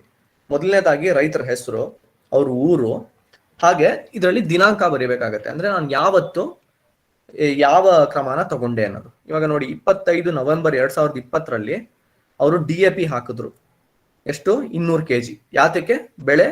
ಬೆಳವಣಿಗೆಗಾಗಿ ಅಲ್ವಾ? ಇದರಲ್ಲಿ ನೀವು ಒಂದು ಬೆಳೆಯ ಬೆಳವಣಿಗೆ ಹಂತಾನು ಬರಿಬೇಕಾಗತ್ತೆ. ಅಂದ್ರೆ ಗ್ರೋತ್ ಸ್ಟೇಜ್ ಆಫ್ ಕ್ರಾಪ್, ಎಷ್ಟು ದಿನ ಆಗಿತ್ತು ನಿಮ್ಮ ಬೆಳೆ, ಅದನ್ನ ಬರಿಬೇಕಾಗತ್ತೆ ನೀವು. ಇದು ರಸಗೊಬ್ಬರ ಬಳಕೆಯ ದಾಖಲು ಕ್ರಮ ಅಂದ್ರೆ ಫರ್ಟಿಲೈಸರ್ ಅಪ್ಲಿಕೇಶನ್ ರೆಕಾರ್ಡ್ ಕೀಪಿಂಗ್. ಇದು ನೋಡಿ ತುಂಬಾ ಸಿಂಪಲ್ ಆಗಿದೆ. ಯಾವತ್ತು ಯಾವ ಫರ್ಟಿಲೈಸರ್ ಅಥವಾ ಯಾವ ರಸಗೊಬ್ಬರ ಎಷ್ಟು ಹಾಕಿದ್ರಿ ಅನ್ನೋದು ನೀವು ಬರೆದ್ರೆ ಆಯ್ತು. ಎರಡನೇದಾಗಿ ಪೆಸ್ಟಿಸೈಡ್ ಅಪ್ಲಿಕೇಶನ್ ರೆಕಾರ್ಡ್ ಕೀಪಿಂಗ್ ಅಂದ್ರೆ ಕೀಟನಾಶಕ ಬಳಕೆಯ ದಾಖಲು ಕ್ರಮ. ಇದರಲ್ಲೂ ಅಷ್ಟೇ ನೀವು ದಿನಾಂಕ ಬರೀಬೇಕಾಗತ್ತೆ, ಅದು ಯಾವ ಹಂತದಲ್ಲಿತ್ತು ನಿಮ್ಮ ಬೆಳೆ, ಆಮೇಲೆ ಪೆಸ್ಟಿಸೈಡ್ ಟ್ರೇಡ್ ಟೈಮ್, ಇದು ಬಾಟ್ಲಲ್ಲೇ ಇರುತ್ತೆ. ನೀವು ಇವಾಗ ವಿಡಿಸೈಡ್ ಏಜಿಲ್ಲೂ ಒಂದು ಕಳೆನಾಶಕ ಅಲ್ವಾ? ಇವಾಗ ನಾವು ಆಕ್ಟಿವ್ ಇಂಗ್ರೀಡಿಯೆಂಟ್ ಅಂತ ಹೇಳ್ತೀವಿ. ಇದು ಬಾಟ್ಲ್ ಹಿಂದ್ಗಡೆ ಕೊಟ್ಟಿರ್ತಾರೆ ನಿಮಗೆ. ಇದು ಯಾವ ಕೆಮಿಕಲ್ನ ಒಳಗೊಂಡಿದೆ, ಈ ಪೆಸ್ಟಿಸೈಡು, ಈ ಕೀಟನಾಶಕ, ಅದನ್ನ ನೀವು ಬರಿಬೇಕಾಗತ್ತೆ. ಯಾಕಂದ್ರೆ ಕೆಲವು ಸಲ ಏನಾಗ್ಬಿಡುತ್ತೆ, ನಾವು ಬರೀ ಬ್ರ್ಯಾಂಡ್ ನೇಮ್ ನೋಡ್ ತಗೊಂಡ್ಬಿಟ್ಟಿರ್ತೀವಿ ಪೆಸ್ಟಿಸೈಡು, ಆದ್ರೆ ಅದು ಬ್ಯಾನ್ ಆಗಿದೆ ಅಂತ ಗೊತ್ತಿರಲ್ಲ ನಮಗೆ ಅದರಲ್ಲಿ ಒಳಗೊಂಡಿರುವಂತಹ ಅಂಶ. ಸೊ ಹಾಗಾಗಿ ನಾವು ಅದರ ಅಂಶನೂ ಬರಿಬೇಕಾಗತ್ತೆ. ನಾವು ಯಾವ ಕಳೆನಾಶಕ ಬಳಸ್ತೀವೋ ಅಥವಾ ಯಾವ ಕೀಟನಾಶಕ ಬಳಸ್ತೀವೋ ಅದರದ್ದು ಆಕ್ಟಿವ್ ಇಂಗ್ರೀಡಿಯೆಂಟ್, ಅದರದ್ದು ಈ ಅಂಶನ ನಾವು ದಾಖಲು ಮಾಡಬೇಕಾಗತ್ತೆ. ಹಾಗೆ ಬಳಸುವ ಪ್ರಮಾಣ, ಎಷ್ಟು ಪ್ರಮಾಣದಲ್ಲಿ ಬಳಸ್ತೆ, ಯಾತಕ್ಕೋಸ್ಕರ ಬಳಸ್ತೆ, ಅದನ್ನ ಬರೆದ್ರೆ ಆಯ್ತು. ಇದು ಕೀಟನಾಶಕ ಬಳಕೆ ದಾಖಲು ಕ್ರಮ. ಇವಾಗ ನಾವು ರೈತರದ್ದು ಏನ್ ಪಾತ್ರ ಅನ್ನೋದು ಕಂಡ್ಕೊಂಡ್ವಿ. ಇದೇ ರೀತಿ ನಮ್ಮ FPO ಅಂದ್ರೆ ರೈತ ಉತ್ಪಾದಕ ಸಂಘದ ಏನು ಪಾತ್ರ ಮೊದಲನೇದಾಗಿ ನೋಡೋಣ. Training farmer members regarding global gap process and regulations. ಇವಾಗ ನಾವು ನಿಮಗೆ ಏನ್ ಮಾಡ್ಬಿಡ್ತೀವಿ, FPOಗೆ ನಾವು ಟ್ರೈನಿಂಗ್ ಕೊಡ್ತೀವಿ, ಅಂದ್ರೆ ಮಾಹಿತಿನ ನಿಮಗೆ ನಾವು ಕೊಡ್ತೀವಿ FPOದವ್ರಿಗೆ. ಸೊ ನೀವು FPOದವ್ರು ಏನ್ ಮಾಡ್ಬೇಕು, ಯಾರ್ಯಾರು ಗ್ಲೋಬಲ್ ಗ್ಯಾಪ್ ಮಾಡಿಸ್ತಿದ್ದಾರೆ ಆ ರೈತರ ಜೊತೆ ಒಂದು ಮೀಟಿಂಗ್ ಮಾಡಿ ಅದೇ ಮಾಹಿತಿನ ನೀವು ಅವರಿಗೆ ತಲುಪಿಸ್ಬೇಕಾಗತ್ತೆ. ಇದು ನಿಮ್ಮ ಜವಾಬ್ದಾರಿ. ಗ್ಲೋಬಲ್ ಗ್ಯಾಪ್ ಅಲ್ಲಿ ಏನೇನ್ ಮಾಡಬೇಕು, ಏನೇನು ಕ್ರಮಗಳನ್ನ ತಗೋಬೇಕು ಅನ್ನೋದು ಏನ್ ಮಾಹಿತಿ ಇದೆ ಅದನ್ನ FPOದವರು ನಿಮ್ಮ ರೈತರು ಯಾರು ಗ್ಲೋಬಲ್ ಗ್ಯಾಪ್ ಮಾಡಿಸ್ತಿದ್ದಾರೆ ಅವ್ರಿಗೆ ಈ ಮಾಹಿತಿನ ತಲುಪಿಸ್ಬೇಕಾಗತ್ತೆ. ಹಾಗೆ implementing quality management system manual, ಅದೇ ನಾನು ಹೇಳದ್ನಲ್ಲ, ಒಂದು ಗೈಡ್ ತರ ಇದು, ಒಂದು ಟೆಕ್ಸ್ಟ್ ಬುಕ್ QMS. ಅದರಲ್ಲಿ ನಿಮಗೆ ಎಲ್ಲಾ ರೀತಿ ಮಾಹಿತಿ ದೊರಕತ್ತೆ. ಏನೇನ್ ಮಾಡಬೇಕು, ಯಾವಾಗ ಮಾಡಬೇಕು, ಹೇಗೆ ಮಾಡಬೇಕು ಅನ್ನೋದು ಒಂದು ಮಾಹಿತಿ ನಿಮಗೆ ಈ QMS ಅಲ್ಲಿ ಇರುತ್ತೆ. ಅದನ್ನ ನೀವು ಅನುಷ್ಠಾನ ಮಾಡಬೇಕಾಗತ್ತೆ. FPOದವ್ರದ್ದು ಇದು ಒಂದು ಮುಖ್ಯವಾದ ಪಾತ್ರ. ಮೂರನೇದಾಗಿ documenting all activities as per global gap regulations. ನೀವು FPOದವ್ರು ಕೆಲವು ದಾಖಲೆಗಳನ್ನ ನೀವು ಮೇಂಟೈನ್ ಮಾಡಬೇಕಾಗುತ್ತೆ. ಏನ್ ಈ ದಾಖಲು? ಇವಾಗ ನಿಮ್ಮ FPOದಲ್ಲಿ 100 ಜನಕ್ಕೆ ಮಾಡಿಸ್ತಿದ್ದೀರಾ ನೀವು ಗ್ಲೋಬಲ್ ಗ್ಯಾಪ್, ಯಾವುದೋ ಒಂದು ಬೆಳೆಗೆ ಅಲ್ವಾ, ನಾವು ಮಾವಿನ ಹಣ್ಣಿಗೆ ಗ್ಲೋಬಲ್ ಗ್ಯಾಪ್ ಮಾಡಿಸ್ತಿದ್ದೀರಾ ಒಂದು FPO. ನೀವು ಏನ್ ದಾಖಲು ಮಾಡಬೇಕಾಗತ್ತೆ? ಆ ರೈತರ ಹೆಸರು, ಅವರ ವಿಳಾಸ, ಅವ್ರದ್ದು ಎಷ್ಟು ಎಕರೆ ಇದೆ ಜಮೀನು, ಯಾವ ಊರಲ್ಲಿದೆ ಅಂದ್ರೆ ಅವ್ರದ್ದು ವಿಳಾಸದಲ್ಲೇ ಇರುತ್ತೆ ಅದು, ಹಾಗೆ ಅವ್ರದ್ದು ಆಧಾರ್ ಕಾರ್ಡು ಹಾಗೂ ಅವ್ರದ್ದು ಮೊಬೈಲ್ ನಂಬರ್ನ ನೀವು ಈ ಲಿಸ್ಟ್ ಮೇಂಟೈನ್ ಮಾಡಬೇಕಾಗತ್ತೆ FPOದವ್ರು. ಇದು ಮುಖ್ಯವಾದ ಪಾತ್ರ ನಮ್ಮ FPOದವ್ರದ್ದು. ಕೊನೆಯದಾಗಿ regular inspection of farms to make sure standards or norms are met. ಅಂದ್ರೆ ಇದರ ಅರ್ಥ FPOದವರು ರೆಗ್ಯುಲರ್ ಆಗಿ ತಪಾಸಣೆ ಮಾಡಬೇಕಾಗತ್ತೆ. ರೈತರದ್ದು ತೋಟ ಆಗಿರ್ಬೋದು, ಅವ್ರ ಜಮೀನ್ ಆಗಿರ್ಬೋದು, ಅದನ್ನ ನೀವು ರೆಗ್ಯುಲರ್ ಆಗಿ ಅಂದ್ರೆ ವಾರಕ್ಕೆ 3 ಸಲನೋ 4 ಸಲನೋ ಮರು ತಪಾಸಣೆನ ನಡೆಸಬೇಕಾಗತ್ತೆ. ಯಾತಕ್ಕೋಸ್ಕರ? ನಮ್ಮ ರೈತರು ಎಲ್ಲಾ ಕ್ರಮಗಳನ್ನು ತಗೊಂಡಿದಾರಾ, ಎಲ್ಲ ದಾಖಲೆಗಳನ್ನು ಅವರು ಕರೆಕ್ಟ್ ಆಗಿ ಫಾಲೋ ಮಾಡ್ತಿದಾರಾ ಅನ್ನೋದನ್ನ ಚೆಕ್ ಮಾಡಕ್ಕೋಸ್ಕರ, ಇದನ್ನ ಪರಿಶೀಲಿಸಕ್ಕೋಸ್ಕರ ನಾವು ಈ ತಪಾಸಣೆ ಮಾಡಬೇಕಾಗತ್ತೆ. ಇದು FPOದು ಒಂದು ಮುಖ್ಯವಾದ ಪಾತ್ರ. ಇವಾಗ ನಾವು ಗ್ಲೋಬಲ್ ಗ್ಯಾಪ್ ಬಗ್ಗೆ ಕಂಡುಕೊಂಡ್ವಿ. ಇವಾಗ ನಾವು ಗ್ಲೋಬಲ್ ಗ್ಯಾಪ್ ಇಂಡಿಯಾದಲ್ಲಿ ಇಂಡಿಯಾಗೆ ಬರೋಣ. ಅಂದ್ರೆ ಭಾರತ ದೇಶದಲ್ಲಿ ಗ್ಲೋಬಲ್ ಗ್ಯಾಪ್ ಹೇಗಿದೆ ಅನ್ನೋದ್ರ ಬಗ್ಗೆ ಸ್ವಲ್ಪ ಮಾಹಿತಿ ತಿಳ್ಕೊಳ್ಳೋಣ. ಮುಖ್ಯವಾಗಿ ಗ್ಲೋಬಲ್ ಗ್ಯಾಪ್ ನಮ್ಮ ಭಾರತ ದೇಶದಲ್ಲಿ ದ್ರಾಕ್ಷಿ, ದಾಳಿಂಬೆ ಹಾಗೂ ಮಾವಿನ ಹಣ್ಣಿಗೆ ಇದೆ. ಯಾಕಂದ್ರೆ ಇವು ಮೂರು ಜಾಸ್ತಿ ರಫ್ತಾಗುವಂತಹ ಒಂದು ಬೆಳೆ, ಇವು ಮೂರುನು. ಸೊ ಹಾಗಾಗಿ ಇವು ಮೂರಕ್ಕೆ ಜಾಸ್ತಿ ಹೆಚ್ಚು ಗ್ಲೋಬಲ್ ಗ್ಯಾಪ್ ಮಾಡಿಸಿರುವಂತಹ ರೈತರು ನಿಮಗೆ ಇದ್ದಾರೆ ನಮ್ಮ ಭಾರತ ದೇಶದಲ್ಲಿ. ಇವಾಗ ನಾವು ಗ್ಲೋಬಲ್ ಗ್ಯಾಪ್ ಮಾಡಿಸ್ತೀವಿ, ಎಲ್ಲ ಆಯ್ತು, ಆದ್ರೆ ಕೆಲವು ಅಡೆತಡೆಗಳನ್ನ ನಾವು ಕಂಡು ಬರ್ತೀವಿ. ಇವಾಗ ನಾವು ಗುಲಾಬಿ ಈರುಳ್ಳಿಗೆ ಮಾಡಿಸಿದಾಗ ನಮಗೆ ಸ್ವಲ್ಪ ಕಷ್ಟಗಳಾಯ್ತು, ಅಂದ್ರೆ ಸ್ವಲ್ಪ ಚಾಲೆಂಜಸ್, ಅಂದ್ರೆ ಸ್ವಲ್ಪ ಅಡೆತಡೆ ಕಂಡು ಬಂದ್ವಿ ನಾವು. ಏನದು ಅಡೆತಡೆಗಳೇ? ಮೊದಲನೇದಾಗಿ cultural practices of farmers in India and lock of knowledge. ಅಂದ್ರೆ ನಮ್ಮ ಭಾರತ ದೇಶದಲ್ಲಿ ಏನಾಗುತ್ತೆ, ಸರಿಸುಮಾರು ಒಂದು 20, 30, 40 ವರ್ಷಗಳಿಂದ ಒಂದೇ ಕ್ರಮಗಳನ್ನ ತಗೊಂಡು ಬಂದಿರ್ತಾರೆ ನಮ್ಮ ರೈತರು, ಒಂದೇ ಪದ್ಧತಿನ ಪಾಲಿಸ್ಕೊಂಡು ಬಂದಿರ್ತಾರೆ. ಇವಾಗ ಗ್ಲೋಬಲ್ ಗ್ಯಾಪ್ ಅಡಿ ನೀವು ಬಂದ್ರೆ ಅದನ್ನ ಸ್ವಲ್ಪ ಬದಲಾಯಿಸ್ಕೊಳ್ಬೇಕಾಗತ್ತೆ. ಸೊ ಅದು ಸ್ವಲ್ಪ ಕಷ್ಟ ನಮ್ಮ ರೈತರಿಗೆ. ಯಾಕೆ? ಇವಾಗ ನಾನು 10 ವರ್ಷದಿಂದ ಒಂದೇ ಮಾಡ್ಕೊಂಡು ಬಂದಿರ್ತೀನಿ, ಇವಾಗ ನಾನು ಒಂದೇ ದಿನದಲ್ಲಿ ಅದನ್ನ ಚೇಂಜ್ ಮಾಡ್ಕೋಬೇಕು, ಒಂದೇ ದಿನ ಅದನ್ನ ಬದಲಾಯಿಸ್ಕೋಬೇಕು ಅಂದ್ರೆ ಕಷ್ಟ ಆಗತ್ತೆ. ಇದು ಒಂದು ಮುಖ್ಯವಾದ ತಡೆ, ಒಂದು ಅಡೆತಡೆ ನಾವು ಕಂಡು ಬಂದ್ವಿ. ಯಾಕೆ? Lack of knowledge. ಅಂದ್ರೆ ನಮಗೆ ಮಾಹಿತಿ ತಿಳಿಸೋರು ಅಂತವ್ರು ಯಾರು ಇಲ್ಲ ನಮ್ಮ ರೈತರಿಗೆ. ನಮ್ಮ ರೈತರು ಮಾಡಲ್ಲ ಅಂತ ಯಾವತ್ತೂ ಹೇಳಲ್ಲ, ಆದ್ರೆ ಅವ್ರಿಗೆ ಸರಿಯಾಗಿರೋ ರೀತಿ ಮಾಹಿತಿ ತಲುಪಿಸ್ಬೇಕಾಗತ್ತೆ. ಇದೇ ರೀತಿ ಎಕ್ಸೆಸಿವ್ ಯೂಸ್ ಆಫ್ ಪೆಸ್ಟಿಸೈಡ್ಸ್. ಅಂದ್ರೆ ನಾನು ಹೇಳಿದ್ನಲ್ಲ, ತುಂಬಾ ಪ್ರಮಾಣದಲ್ಲಿ ನಾವು ಬಳಕೆ ಮಾಡ್ಬಿಡ್ತಾರೆ ತುಂಬಾ ರೈತರು ಈ ಪೆಸ್ಟಿಸೈಡ್ಸ್ ಅನ್ನೋದನ್ನ, ಅದನ್ನ ನಾವು ತಡಿಬೇಕು. ಇದು ಒಂದು ಕಷ್ಟದ ಒಂದು ಚಾಲೆಂಜ್ ನಾವು ಕಂಡು ಬಂದಿದ್ದು. ಇನ್ನೊಂದು ಲಿಮಿಟೆಡ್ ಲೇಬಲ್ ರೆಕಮೆಂಡೇಶನ್. ಅಂದ್ರೆ ಇವಾಗ ನೀವು ಪೆಸ್ಟಿಸೈಡ್ ಬಾಟ್ಲ್ ಅಲ್ಲಿ ಒಂದು ಚೀಟಿ ಕೊಡ್ತಾರೆ, ಇದು ನೀವು ಎಲ್ಲರೂ ನೋಡಿರ್ಬೋದು. ಪೆಸ್ಟಿಸೈಡ್ ಬಾಟ್ಲ್ ಆಗಿರ್ಬೋದು ಅಥವಾ ಬಾಕ್ಸ್ ಅಲ್ಲಿ ಒಂದು ಚೀಟಿ, ಇದನ್ನ ನಾವು ಲೇಬಲ್ ಅಂತ ಹೇಳ್ತೀವಿ. ಆ ಚೀಟಿಲಿ ನೀವು ಯಾತಕ್ಕೆ ಹೊಡಿತಿದ್ದೀರಾ ಅನ್ನೋದ್ರ ಬಗ್ಗೆ ಮಾಹಿತಿ ಇರುತ್ತೆ. ಇವಾಗ ಗ್ಲೋಬಲ್ ಗ್ಯಾಪ್ ಮಾಡಿಸ್ಬೇಕಾದ್ರೆ ಆ ಚೀಟಿಲಿ ನೀವು ಯಾವ ಬೆಳೆ ಬೆಳಿತಿರ್ತೀರಾ ಅದ್ರ ಬಗ್ಗೆ ಒಂದು ಮಾಹಿತಿ ಇರಬೇಕು. ಅದನ್ನ ಚೆಕ್ ಮಾಡ್ತಾರೆ ಅವ್ರು ತಪಾಸಣೆ ಮಾಡಕ್ ಬಂದಾಗ. ಇವಾಗ ನೀವು ದಾಳಿಂಬೆ ಬೆಳಿತಿರ್ತೀರಾ, ನೀವು ಒಂದು ಹೊಡೆದಿರೋ ಒಂದು ಕೀಟನಾಶಕದಲ್ಲಿ ಆ ಚೀಟಿಲಿ ದಾಳಿಂಬೆ ಅನ್ನೋದು ಇಲ್ಲ ಅಂದ್ರೆ ನಿಮ್ಗೆ ಸರ್ಟಿಫಿಕೇಟ್ ಕೊಡಲ್ಲ ಅವರು. ಸೊ ಇದನ್ನ ನೀವು ಕರೆಕ್ಟ್ ಆಗಿರೋ ರೀತಿ ನೋಡ್ಕೊಂಡು ಪಾಲಿಸ್ಬೇಕಾಗತ್ತೆ. ಇದು ಮುಖ್ಯವಾದ ಅಡೆತಡೆಗಳು, ಅಂದ್ರೆ ಚಾಲೆಂಜಸ್ ಕಂಡು ಬಂದಿದ್ದು ನಮಗೆ ಗ್ಲೋಬಲ್ ಗ್ಯಾಪ್ ಮಾಡಿಸ್ಬೇಕಾದ್ರೆ ಇಂಡಿಯಾದಲ್ಲಿ. ಸೊ ಇದೇ ರೀತಿ ಇವಾಗ ನಾವು ಗ್ಲೋಬಲ್ ಗ್ಯಾಪ್ ಮಾಡಿಸ್ಬೇಕಾದ್ರೆ ಏನೇನು ಒಳಗೊಂಡಿದೆ? ಮೊದಲನೇದಾಗಿ ಒಂದು ಒಪ್ಪಂದ ಮಾಡ್ಕೋಬೇಕು FPO ಮತ್ತೆ ರೈತರು. ಏನಂತ ಇರುತ್ತೆ ಈ ಒಪ್ಪಂದ? ನಾನು ಗ್ಲೋಬಲ್ ಗ್ಯಾಪ್ ಮಾಡಿಸ್ತಿದ್ದೀನಿ, ನಂದು ಇಷ್ಟು ಎಕರೆ ಜಮೀನಿದೆ ಈ ಊರಲ್ಲಿ, ಹಾಗೆ ನಾನು ಎಲ್ಲಾ ಕ್ರಮಗಳನ್ನು ಪಾಲಿಸ್ತೀನಿ ಅನ್ನೋದು ಒಂದು ಒಪ್ಪಂದ ಮಾಡ್ಕೋಬೇಕು FPO ಹಾಗೂ ರೈತರು ಮೊದಲನೇದಾಗಿ. ಆಮೇಲೆ ಒಂದು ಭೂಫಲಕ ಮಾಡಿಸ್ಬೇಕಂದ್ರೆ ಪ್ಲಾಟ್ ಬೋರ್ಡ್. ಈ ಪ್ಲಾಟ್ ಬೋರ್ಡ್ ಅಂದ್ರೆ ಏನು? ಇವಾಗ ನೀವು ಜಮೀನನ್ನ ಯಾರಾದ್ರೂ ನೋಡಿದ್ರೆ ಅದ್ರಲ್ಲಿ ಏನ್ ಬೆಳಿತಿದ್ದೀರಾ, ಯಾರ್ದು ಜಮೀನು ಅನ್ನೋದ್ರ ಬಗ್ಗೆ ಇದು ಮಾಹಿತಿ ಕೊಡುತ್ತೆ. ಇವಾಗ ನೋಡಿ, ನೀವು ಎಡಗಡೆ ಇರೋ ಫೋಟೋದಲ್ಲಿ ರೈತರ ಹೆಸರಿದೆ, ರೈತರ ವಿಳಾಸ ಇದೆ, ಅವ್ರದ್ದು ಸರ್ವೆ ನಂಬರ್ ಇದೆ, ಯಾವ ಬೆಳೆ ಅನ್ನೋದ್ರ ಬಗ್ಗೆ ಮಾಹಿತಿ ಇದೆ, ಎಷ್ಟು ಎಕರೆಯಲ್ಲಿ ನಾವು ಗ್ಲೋಬಲ್ ಗ್ಯಾಪ್ ಮಾಡಿಸ್ತಿದೀವಿ ಅನ್ನೋ ಮಾಹಿತಿ ಕೂಡ ಇದೆ. ಹಾಗೆ ನೀರಾವರಿ ಮೂಲನೂ ನಾವು ಕೊಡಬೇಕಾಗುತ್ತೆ ಈ ಪ್ಲಾಟ್ ಬೋರ್ಡ್ ಅಲ್ಲಿ. ಮುಂದೆ ಪೆಸ್ಟಿಸೈಡ್ ಸ್ಟೋರೇಜ್ ಯೂನಿಟ್. ಅಂದ್ರೆ ಇವಾಗ ನಾವು ಕೀಟನಾಶಕ ತಗೊಂಡ್ ಬರ್ತೀವಿ, ಅದನ್ನ ಎಲ್ಲೆಲ್ಲೋ ಇಡೋ ಹಾಗಿಲ್ಲ, ಯಾಕಂದ್ರೆ ಅದು ವಿಷ. ಸೊ ಅದನ್ನ ನೀವು ಒಂದು ಸ್ಟೋರೇಜ್ ರೂಮಲ್ಲಿ ಇಡಬೇಕಾಗತ್ತೆ. ಅದನ್ನ ನೀವು ಲಾಕ್ ಮಾಡ್ಬೇಕಾಗತ್ತೆ, ಯಾಕಂದ್ರೆ ಮಕ್ಳು ಇರ್ತಾರೆ, ಕೆಲವು ಕಡೆ ಪ್ರಾಣಿಗಳಿರುತ್ತವೆ, ಅದನ್ನ ಸೇವನೆ ಮಾಡಿದ್ರೆ ಅದು ವಿಷ, ಸಾವಾಗೋ ಸಂಭಾವನೆಗಳು ಜಾಸ್ತಿ ಇರುತ್ತೆ. ಸೊ ಹಾಗಾಗಿ ನೀವು ಸರಿಯಾದ ರೀತಿಲಿ ಅದನ್ನ ನೀವು ಸ್ಟೋರ್ ಮಾಡಬೇಕಾಗತ್ತೆ ಪೆಸ್ಟಿಸೈಡ್ಸ್ನ. ಇವಾಗ ನೋಡಿ, ಶೆಲ್ಫ್ಸ್ ಮಾಡಿಸ್ಬೇಕಾಗತ್ತೆ, ಅದನ್ನ ಕರೆಕ್ಟ್ ಆಗಿರೋ ರೀತಿಲಿ ನೀವು ಜೋಡಿಸ್ಬೇಕು. ಎಲ್ಲೆಲ್ಲೋ ಅದನ್ನು ಬಿಸಾಡೋ ಹಾಗಿಲ್ಲ, ನೀವು ಒಂದ್ರ ಮೇಲೆ ಒಂದು ಅಥವಾ ಅಕ್ಕಪಕ್ಕದಲ್ಲೂ ಅದನ್ನ ಜೋಡಿಸ್ಬೇಕಾಗತ್ತೆ. ಇವಾಗ ನಾವು ರೋಸಾನಿಲ್ ಮಾಡಿಸಿದಾಗ 1 ಎಕರೆ 2 ಎಕರೆ ಇರೋ ಜಮೀನ್ ಅಂತವ್ರು ಎಲ್ಲಿ ಕಟ್ಸಕ್ಕಾಗತ್ತೆ ಅವರು ಸ್ಟೋರ್ ರೂಮು? ಸೊ ಅದಕ್ಕೆ ನಾವೇನ್ ಮಾಡಿದ್ವಿ, ಒಂದು ಡ್ರಮ್ನ ತಗೊಂಡು ಅದರಲ್ಲಿ ಅವರು ಸ್ಟೋರ್ ಮಾಡೋ ರೀತಿ ನಾವು ಆ ಡ್ರಮ್ನ ತಯಾರಿಸಿದ್ವಿ. ಮಧ್ಯದಲ್ಲಿ ಒಂದು ಹಲಿಗೆನ ಕೊಟ್ಟು ಅದ್ರ ಮೇಲೆ ಇಡೋ ಹಾಗೆ ನಾವು ತಯಾರು ಮಾಡಿದ್ವಿ. ನೋಡಿ, ಅದಕ್ಕೂ ನಾವು ಲಾಕ್ ಅಂಡ್ ಕೀ ಕೊಟ್ಟಿದ್ವಿ. ಈ ರೀತಿ ನೀವು ಸ್ಟೋರ್ ಮಾಡ್ಕೋಬಹುದು, ನಿಮ್ಮ ಕಳೆನಾಶಕ ಆಗಿರ್ಬೋದು ಅಥವಾ ಕೀಟನಾಶಕ ಆಗಿರ್ಬೋದು. ಆಮೇಲೆ ವೇಸ್ಟ್ ಮ್ಯಾನೇಜ್ಮೆಂಟ್ ಅಂದ್ರೆ ತ್ಯಾಜ್ಯ ನಿರ್ವಹಣೆ. ಇದನ್ನು ಅಷ್ಟೇ, ನಾನು ಮುಂಚೆ ಹೇಳಿದ್ನಲ್ಲ, ಎಲ್ಲೆಲ್ಲೋ ಎಸೆಯೋ ಹಾಗಿಲ್ಲ. ನಾವು ನಿಮಗೆ 3 ಡಸ್ಟ್ಬಿನ್ ಮಾಡಿಸ್ಕೊಡ್ತೀವಿ. ಮೊದಲನೇದ್ರಲ್ಲಿ ನೀವು ಬೆರ್ಕೆ ಗೊಬ್ಬರ, ಅಂದ್ರೆ ಯಾವ ಗೊಬ್ಬರ ಆಗೋ ಯಾವ್ದು ತ್ಯಾಜ್ಯ ಇದೆ ಅದನ್ನ ಹಾಕ್ಬೇಕಾಗತ್ತೆ ಅಲ್ಲಿ. ಎರಡನೇದು, ಯಾವುದೇ ರೀತಿ ಪ್ಲಾಸ್ಟಿಕ್ ನೀವು ಬಳಕೆ ಮಾಡಿದ್ರೆ ಅದು ವೇಸ್ಟ್, ಆ ಪ್ಲಾಸ್ಟಿಕ್ ವೇಸ್ಟ್ ನ ನೀವು 2ನೇ ಡಸ್ಟ್ಬಿನ್ ಅಲ್ಲಿ ಹಾಕ್ಬೇಕಾಗತ್ತೆ. 3ನೇದು, ನೀವು ಗಾಜ್ ಆಗಿರ್ಬೋದು ಅಥವಾ ಪೇಪರ್ ಆಗಿರ್ಬೋದು, ಯಾವ್ದನ್ನ ನೀವು ರೀಸೈಕಲ್ ಮಾಡ್ಬೋದು ಅದನ್ನ ನೀವು 3ನೇ ಡಸ್ಟ್ಬಿನ್ ಅಲ್ಲಿ ನೀವು ಹಾಕ್ಬೇಕಾಗತ್ತೆ. ಎಲ್ಲೆಲ್ಲೋ ಬಿಸಾಡೋ ಹಾಗಿಲ್ಲ ನಿಮ್ಮ ತ್ಯಾಜ್ಯನ. ಕೊನೆಯದಾಗಿ ನಾವು soil analysis, water analysis and pesticide residue analysis. ಇವಾಗ ನೀವು ಗ್ಲೋಬಲ್ ಗ್ಯಾಪ್ ಮಾಡಿಸೋದಾದ್ರೆ ನಿಮ್ಮ ಮಣ್ಣಿನ ಪರೀಕ್ಷೆ ಮಾಡಿಸ್ಬೇಕಾಗತ್ತೆ, ನೀವು ಬಳಕೆ ಮಾಡುವಂತಹ ನೀರನ್ನು ಪರೀಕ್ಷೆ ಮಾಡಿಸ್ಬೇಕಾಗತ್ತೆ. ಅದೇ ರೀತಿ ಇವಾಗ ನೀವು ಯಾವುದೇ ರೀತಿ ಯಾವ ಬೆಳೆನ ನೀವು ಬೆಳೆದ್ರು ಅದನ್ನ ನಾವು ಲ್ಯಾಬ್ ಕಳಿಸ್ತೀವಿ. ಅದರಲ್ಲಿ ಪೆಸ್ಟಿಸೈಡ್ ನೀವು ಜಾಸ್ತಿ ಉಪಯೋಗಿಸಿದಿರೋ ಇಲ್ವೋ ಅನ್ನೋದಕ್ಕೆ ಒಂದು ಟೆಸ್ಟ್ ಮಾಡ್ತಾರೆ. ಇವಾಗ ನಾವು ದಾಳಿಂಬೆ ಬೆಳೆದ್ರೆ ಕೊಯ್ಲು ಮಾಡೋದಕ್ಕಿಂತ ಒಂದು 10 ಅಥವಾ 20 ದಿನದ ಮುಂಚೆ ನಾವು ಅದನ್ನ ಒಂದು ಸ್ಯಾಂಪಲ್ ತಗೋತೀವಿ. ಒಂದು 10-15 ಹಣ್ಣುಗಳನ್ನ ತಗೊಂಡು ನಾವು ಲ್ಯಾಬ್ ಕಳಿಸ್ತೀವಿ ಅದನ್ನ ಪರೀಕ್ಷೆ ಮಾಡೋದಕ್ಕೆ. ಕರೆಕ್ಟ್ ಆಗಿರೋ ಪೆಸ್ಟಿಸೈಡ್ ಹೊಡೆದಿದ್ದೀರಾ, ಬಳಕೆ ಮಾಡುವ ಪ್ರಮಾಣ ಕರೆಕ್ಟ್ ಆಗಿದೆಯಾ ಅನ್ನೋದಕ್ಕೆ ಒಂದು ಚೆಕ್ ಮಾಡಿಸ್ತೀವಿ. ಇವು 3 ಒಳಗೊಂಡಿದೆ ಗ್ಲೋಬಲ್ ಗ್ಯಾಪ್ ಅಲ್ಲಿ.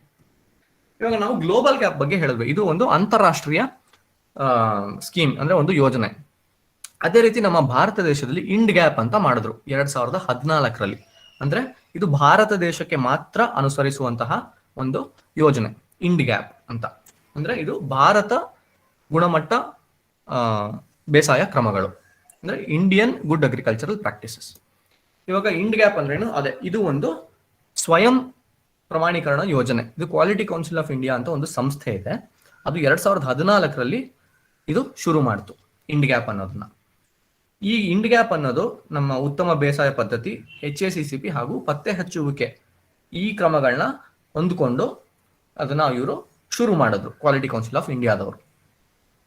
ಇದು ಈ ಸರ್ಟಿಫಿಕೇಶನ್ ಸ್ಕೀಮ್, ಈ ಪ್ರಮಾಣೀಕರಣ ಯೋಜನೆ ಏನಿದೆ, ಇದು ನಮ್ಮ ರಾಷ್ಟ್ರೀಯ ಹಾಗೂ ಅಂತಾರಾಷ್ಟ್ರೀಯ ಮಾರುಕಟ್ಟೆಗಳಿಗೆ ಅನ್ವಯಿಸುತ್ತೆ ಈ ಇಂಡ್ ಗ್ಯಾಪ್. ಈ ಇಂಡ್ ಗ್ಯಾಪ್ ನಮ್ಮ ಸ್ಮಾಲ್ ಮತ್ತು ಮಾರ್ಜಿನಲ್ ಫಾರ್ಮರ್ಸ್, ಅಂದ್ರೆ ಸಣ್ಣ ಮತ್ತು ಅತಿ ಸಣ್ಣ ರೈತರಿಗೆ ಹೊಂದುವಂತಹ ಒಂದು ಪ್ರಾಮಾಣೀಕರಣದ ಯೋಜನೆ. ಇವಾಗ ಗ್ಲೋಬಲ್ ಗ್ಯಾಪ್ ಆದ್ರೆ ಸ್ವಲ್ಪ ದೊಡ್ಡ ರೈತರಿಗೆ ಹೊಂದುವಂತಹ ಪ್ರಾಮಾಣೀಕರಣದ ಯೋಜನೆ. ಅದೇ ಇಂಡ್ ಗ್ಯಾಪ್ ಸಣ್ಣ ಮತ್ತು ಅತಿ ಸಣ್ಣ ರೈತರಿಗೆ ಹೊಂದುವಂತಹ ಒಂದು ಪ್ರಾಮಾಣೀಕರಣದ ಯೋಜನೆ. ಇವಾಗ ಇಂಡ್ ಗ್ಯಾಪ್ ಏನು ಪ್ರಯೋಜನಗಳು? It helps production of safe food at primary production level. ಅಂದ್ರೆ ಸುರಕ್ಷಿತವಾಗಿರುವಂತಹ ಬೆಳೆಗಳನ್ನ ನೀವು ಬೆಳೆಯೋದಕ್ಕೆ ಇದು ಒಂದು ಸಹಾಯ ಮಾಡುತ್ತೆ ಈ end gap. It increases awareness amongst farmers on importance of soil analysis, water testing and harmonized use of pesticides. ಅಂದ್ರೆ ಇದು ನಮ್ಮ ರೈತರಲ್ಲಿ ಮಣ್ಣಿನ ಪರೀಕ್ಷೆ ಆಗಿರ್ಬೋದು, ನೀರಿನ ಪರೀಕ್ಷೆ ಆಗಿರ್ಬೋದು, ಅಥವಾ ಸರಿಯಾದ ರೀತಿ ಅಥವಾ ಸರಿಯಾದ ಪ್ರಮಾಣದಲ್ಲಿ ಕಳೆನಾಶಕ ಅಥವಾ ಕೀಟನಾಶಕನ ಬಳಸುವಂತಹ ಒಂದು ಅವೇರ್ನೆಸ್ ಮೂಡಿಸುತ್ತೆ. ಅಂದ್ರೆ ಅದರದ್ದು ಒಂದು ಮಾಹಿತಿ ತಿಳುವಳಿಕೆ ಮಾಡಿಕೊಡುತ್ತೆ ಈ ಇಂಡ್ ಗ್ಯಾಪ್. ಮೂರನೇದಾಗಿ ಇದು ಅಷ್ಟೇ, ನಿಮ್ಮ ಬೆಳೆ ಉತ್ಪಾದಕತೆ ಹಾಗೂ ಗುಣಮಟ್ಟನ ಹೆಚ್ಚು ಮಾಡುತ್ತದೆ ಇಂಡ್ ಗ್ಯಾಪ್. ಕೊನೆಯದಾಗಿ ಎಲ್ಲ ಗ್ಲೋಬಲ್ ಗ್ಯಾಪ್ ತರಾನೇ ಇದು ನಿಮ್ಮ ಆದಾಯನು ಹೆಚ್ಚು ಮಾಡುವಂತಹ ಒಂದು ಪ್ರಮಾಣೀಕರಣ ಯೋಜನೆ.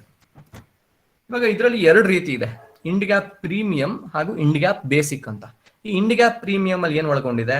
ಆಹಾರ ಸುರಕ್ಷತೆ, ಪರಿಸರ ಸಂರಕ್ಷಣೆ, ನಮ್ಮ ರೈತರ ಅಥವಾ ರೈತ ಕೂಲಿಯ ಆರೋಗ್ಯ, ಸುರಕ್ಷತೆ ಹಾಗೂ ಕಲ್ಯಾಣ ನೋಡ್ಕೊಳ್ಳುತ್ತೆ. ಇದು ಈ ಇಂಡ್ ಗ್ಯಾಪ್ ಪ್ರೀಮಿಯಂ ಅನ್ನೋದೇನಿದೆ ಇದು ದೊಡ್ಡ ರೈತರಿಗೆ ಅನ್ವಯಿಸುತ್ತೆ. ಅದೇ ಇಂಡ್ ಗ್ಯಾಪ್ ಬೇಸಿಕ್ ಅನ್ನೋದೇನಿದೆ ಅದು ಬರೀ ಆಹಾರ ಸುರಕ್ಷತೆಯನ್ನ ಮಾತ್ರ ಒಳಗೊಂಡಿದೆ. ಪರಿಸರ ಅಥವಾ ನಮ್ಮ ಕೂಲಿಯ ಸುರಕ್ಷತೆ, ಅವ್ರ ಕಲ್ಯಾಣನ ಇದು ಒಳಗೊಂಡಿಲ್ಲ. ಬರೀ ಆಹಾರ ಸುರಕ್ಷತೆಯನ್ನ ಮಾತ್ರ ಇದು ಅನ್ವಯಿಸುತ್ತೆ. ಈ ಇಂಡ್ ಗ್ಯಾಪ್ ಬೇಸಿಕ್ ಅನ್ನೋದೇನಿದೆ ಅದು ಸಣ್ಣ ಮತ್ತು ಅತಿ ಸಣ್ಣ ರೈತರಿಗೆ ಹೊಂದುವಂತಹ ಒಂದು ಕಾರ್ಯಕ್ರಮ. ಇವಾಗ ಗ್ಲೋಬಲ್ ಗ್ಯಾಪ್ ಬಗ್ಗೆ ತಿಳ್ಕೊಂಡ್ವಿ, ಇಂಡ್ ಗ್ಯಾಪ್ ಬಗ್ಗೆ ತಿಳ್ಕೊಂಡ್ವಿ. ಏನ್ ವ್ಯತ್ಯಾಸ ಗ್ಲೋಬಲ್ ಗ್ಯಾಪ್ಗೂ ಹಾಗೂ ಇಂಡ್ ಗ್ಯಾಪ್ಗೂ? Global GAP high value export market, ಅಂದ್ರೆ ರಫ್ತು ಆಗೋ ಮಾರುಕಟ್ಟೆಗಳಿಗೆ ಅನ್ವಯಿಸುತ್ತೆ ಗ್ಲೋಬಲ್ ಗ್ಯಾಪ್. ಅದೇ ಇಂಡ್ ಗ್ಯಾಪ್ ನಮ್ಮ ರಾಷ್ಟ್ರೀಯ ಮಾರುಕಟ್ಟೆ ಅಂದ್ರೆ ಲೋಕಲ್ ಮಾರ್ಕೆಟ್, ಡೊಮೆಸ್ಟಿಕ್ ಮಾರ್ಕೆಟ್ಗೆ ಅನ್ವಯಿಸುತ್ತೆ.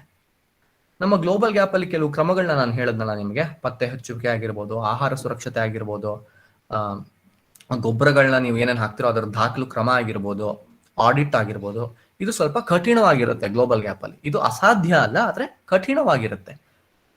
ಅದೇ ಇಂಡ್ ಗ್ಯಾಪ್ ಅಲ್ಲಿ ಇದು ಸ್ವಲ್ಪ ಈಸಿ, ಸ್ವಲ್ಪ ಸುಲಭವಾಗಿರೋ ಕ್ರಮಗಳು ಇಂಡ್ ಗ್ಯಾಪ್ ಅಲ್ಲಿ ಬರುವಂತಹ ಕ್ರಮಗಳು. ಮೂರನೇದಾಗಿ ಗ್ಲೋಬಲ್ ಗ್ಯಾಪ್ ಏನಿದೆ ಇದು ಅಂತಾರಾಷ್ಟ್ರೀಯ ಪ್ರಮಾಣೀಕರಣ ಹಾಗೂ ಕ್ರಮಗಳು. ಅದೇ ಇಂಡ್ ಗ್ಯಾಪ್ ಏನಿದೆ ಇದು ರಾಷ್ಟ್ರೀಯ ಪ್ರಮಾಣೀಕರಣ ಹಾಗೂ ಕ್ರಮಗಳು. ನಾಲ್ಕನೇದಾಗಿ ಈ ಗ್ಲೋಬಲ್ ಗ್ಯಾಪ್ ಅನ್ನೋದು ನಾನು ಮುಂಚೆ ಹೇಳಿದಾಗ ಇದು ದೊಡ್ಡ ರೈತರಿಗೆ ಅನ್ವಯಿಸುತ್ತೆ. ಇಂಡ್ ಗ್ಯಾಪ್ ಸಣ್ಣ ರೈತರು ಹಾಗೂ ಅತಿ ಸಣ್ಣ ರೈತರಿಗೆ ಅನ್ವಯಿಸುವಂತಹ ಒಂದು ಪ್ರಾಮಾಣೀಕರಣದ ಯೋಜನೆ. ಕೊನೆಯದಾಗಿ ಗ್ಲೋಬಲ್ ಗ್ಯಾಪ್ ನಾವೇನ್ ಮಾಡಿಸ್ತೀವಿ ಇದು ಸ್ವಲ್ಪ ಹೆಚ್ಚು ಖರ್ಚಾಗುತ್ತೆ ನಿಮಗೆ ಇಂಡ್ ಗ್ಯಾಪ್ಗಿಂತ. ಅದೇ ಇಂಡ್ ಗ್ಯಾಪ್ ನಿಮಗೆ ಸ್ವಲ್ಪ ಕಮ್ಮಿ ಖರ್ಚು ಬೀಳುತ್ತೆ ನಮ್ಮ ರೈತರಿಗೆ. ಸೊ ಇದು ಮುಖ್ಯವಾದ ಒಂದು ಡಿಫರೆನ್ಸ್. ಅಂದ್ರೆ ಒಂದು ಕಂಪ್ಯಾರಿಸನ್ ಮಾಡಿ ನೋಡಿದಾಗ ಗ್ಲೋಬಲ್ ಗ್ಯಾಪು ಇಂಡ್ ಗ್ಯಾಪು ಈ ಮಾಹಿತಿನ ನಾವು ತಿಳ್ಕೊಬೋದು. ಸೊ ಇದನ್ನ ಹೇಳ್ತಾ ನಾನು ಇವತ್ತು ಗ್ಲೋಬಲ್ ಗ್ಯಾಪ್ ಹಾಗೂ ಇಂಡ್ ಗ್ಯಾಪ್ ಬಗ್ಗೆ ನಿಮಗೆ ಮಾಹಿತಿ ಕೊಟ್ಟಿದ್ದೀನಿ.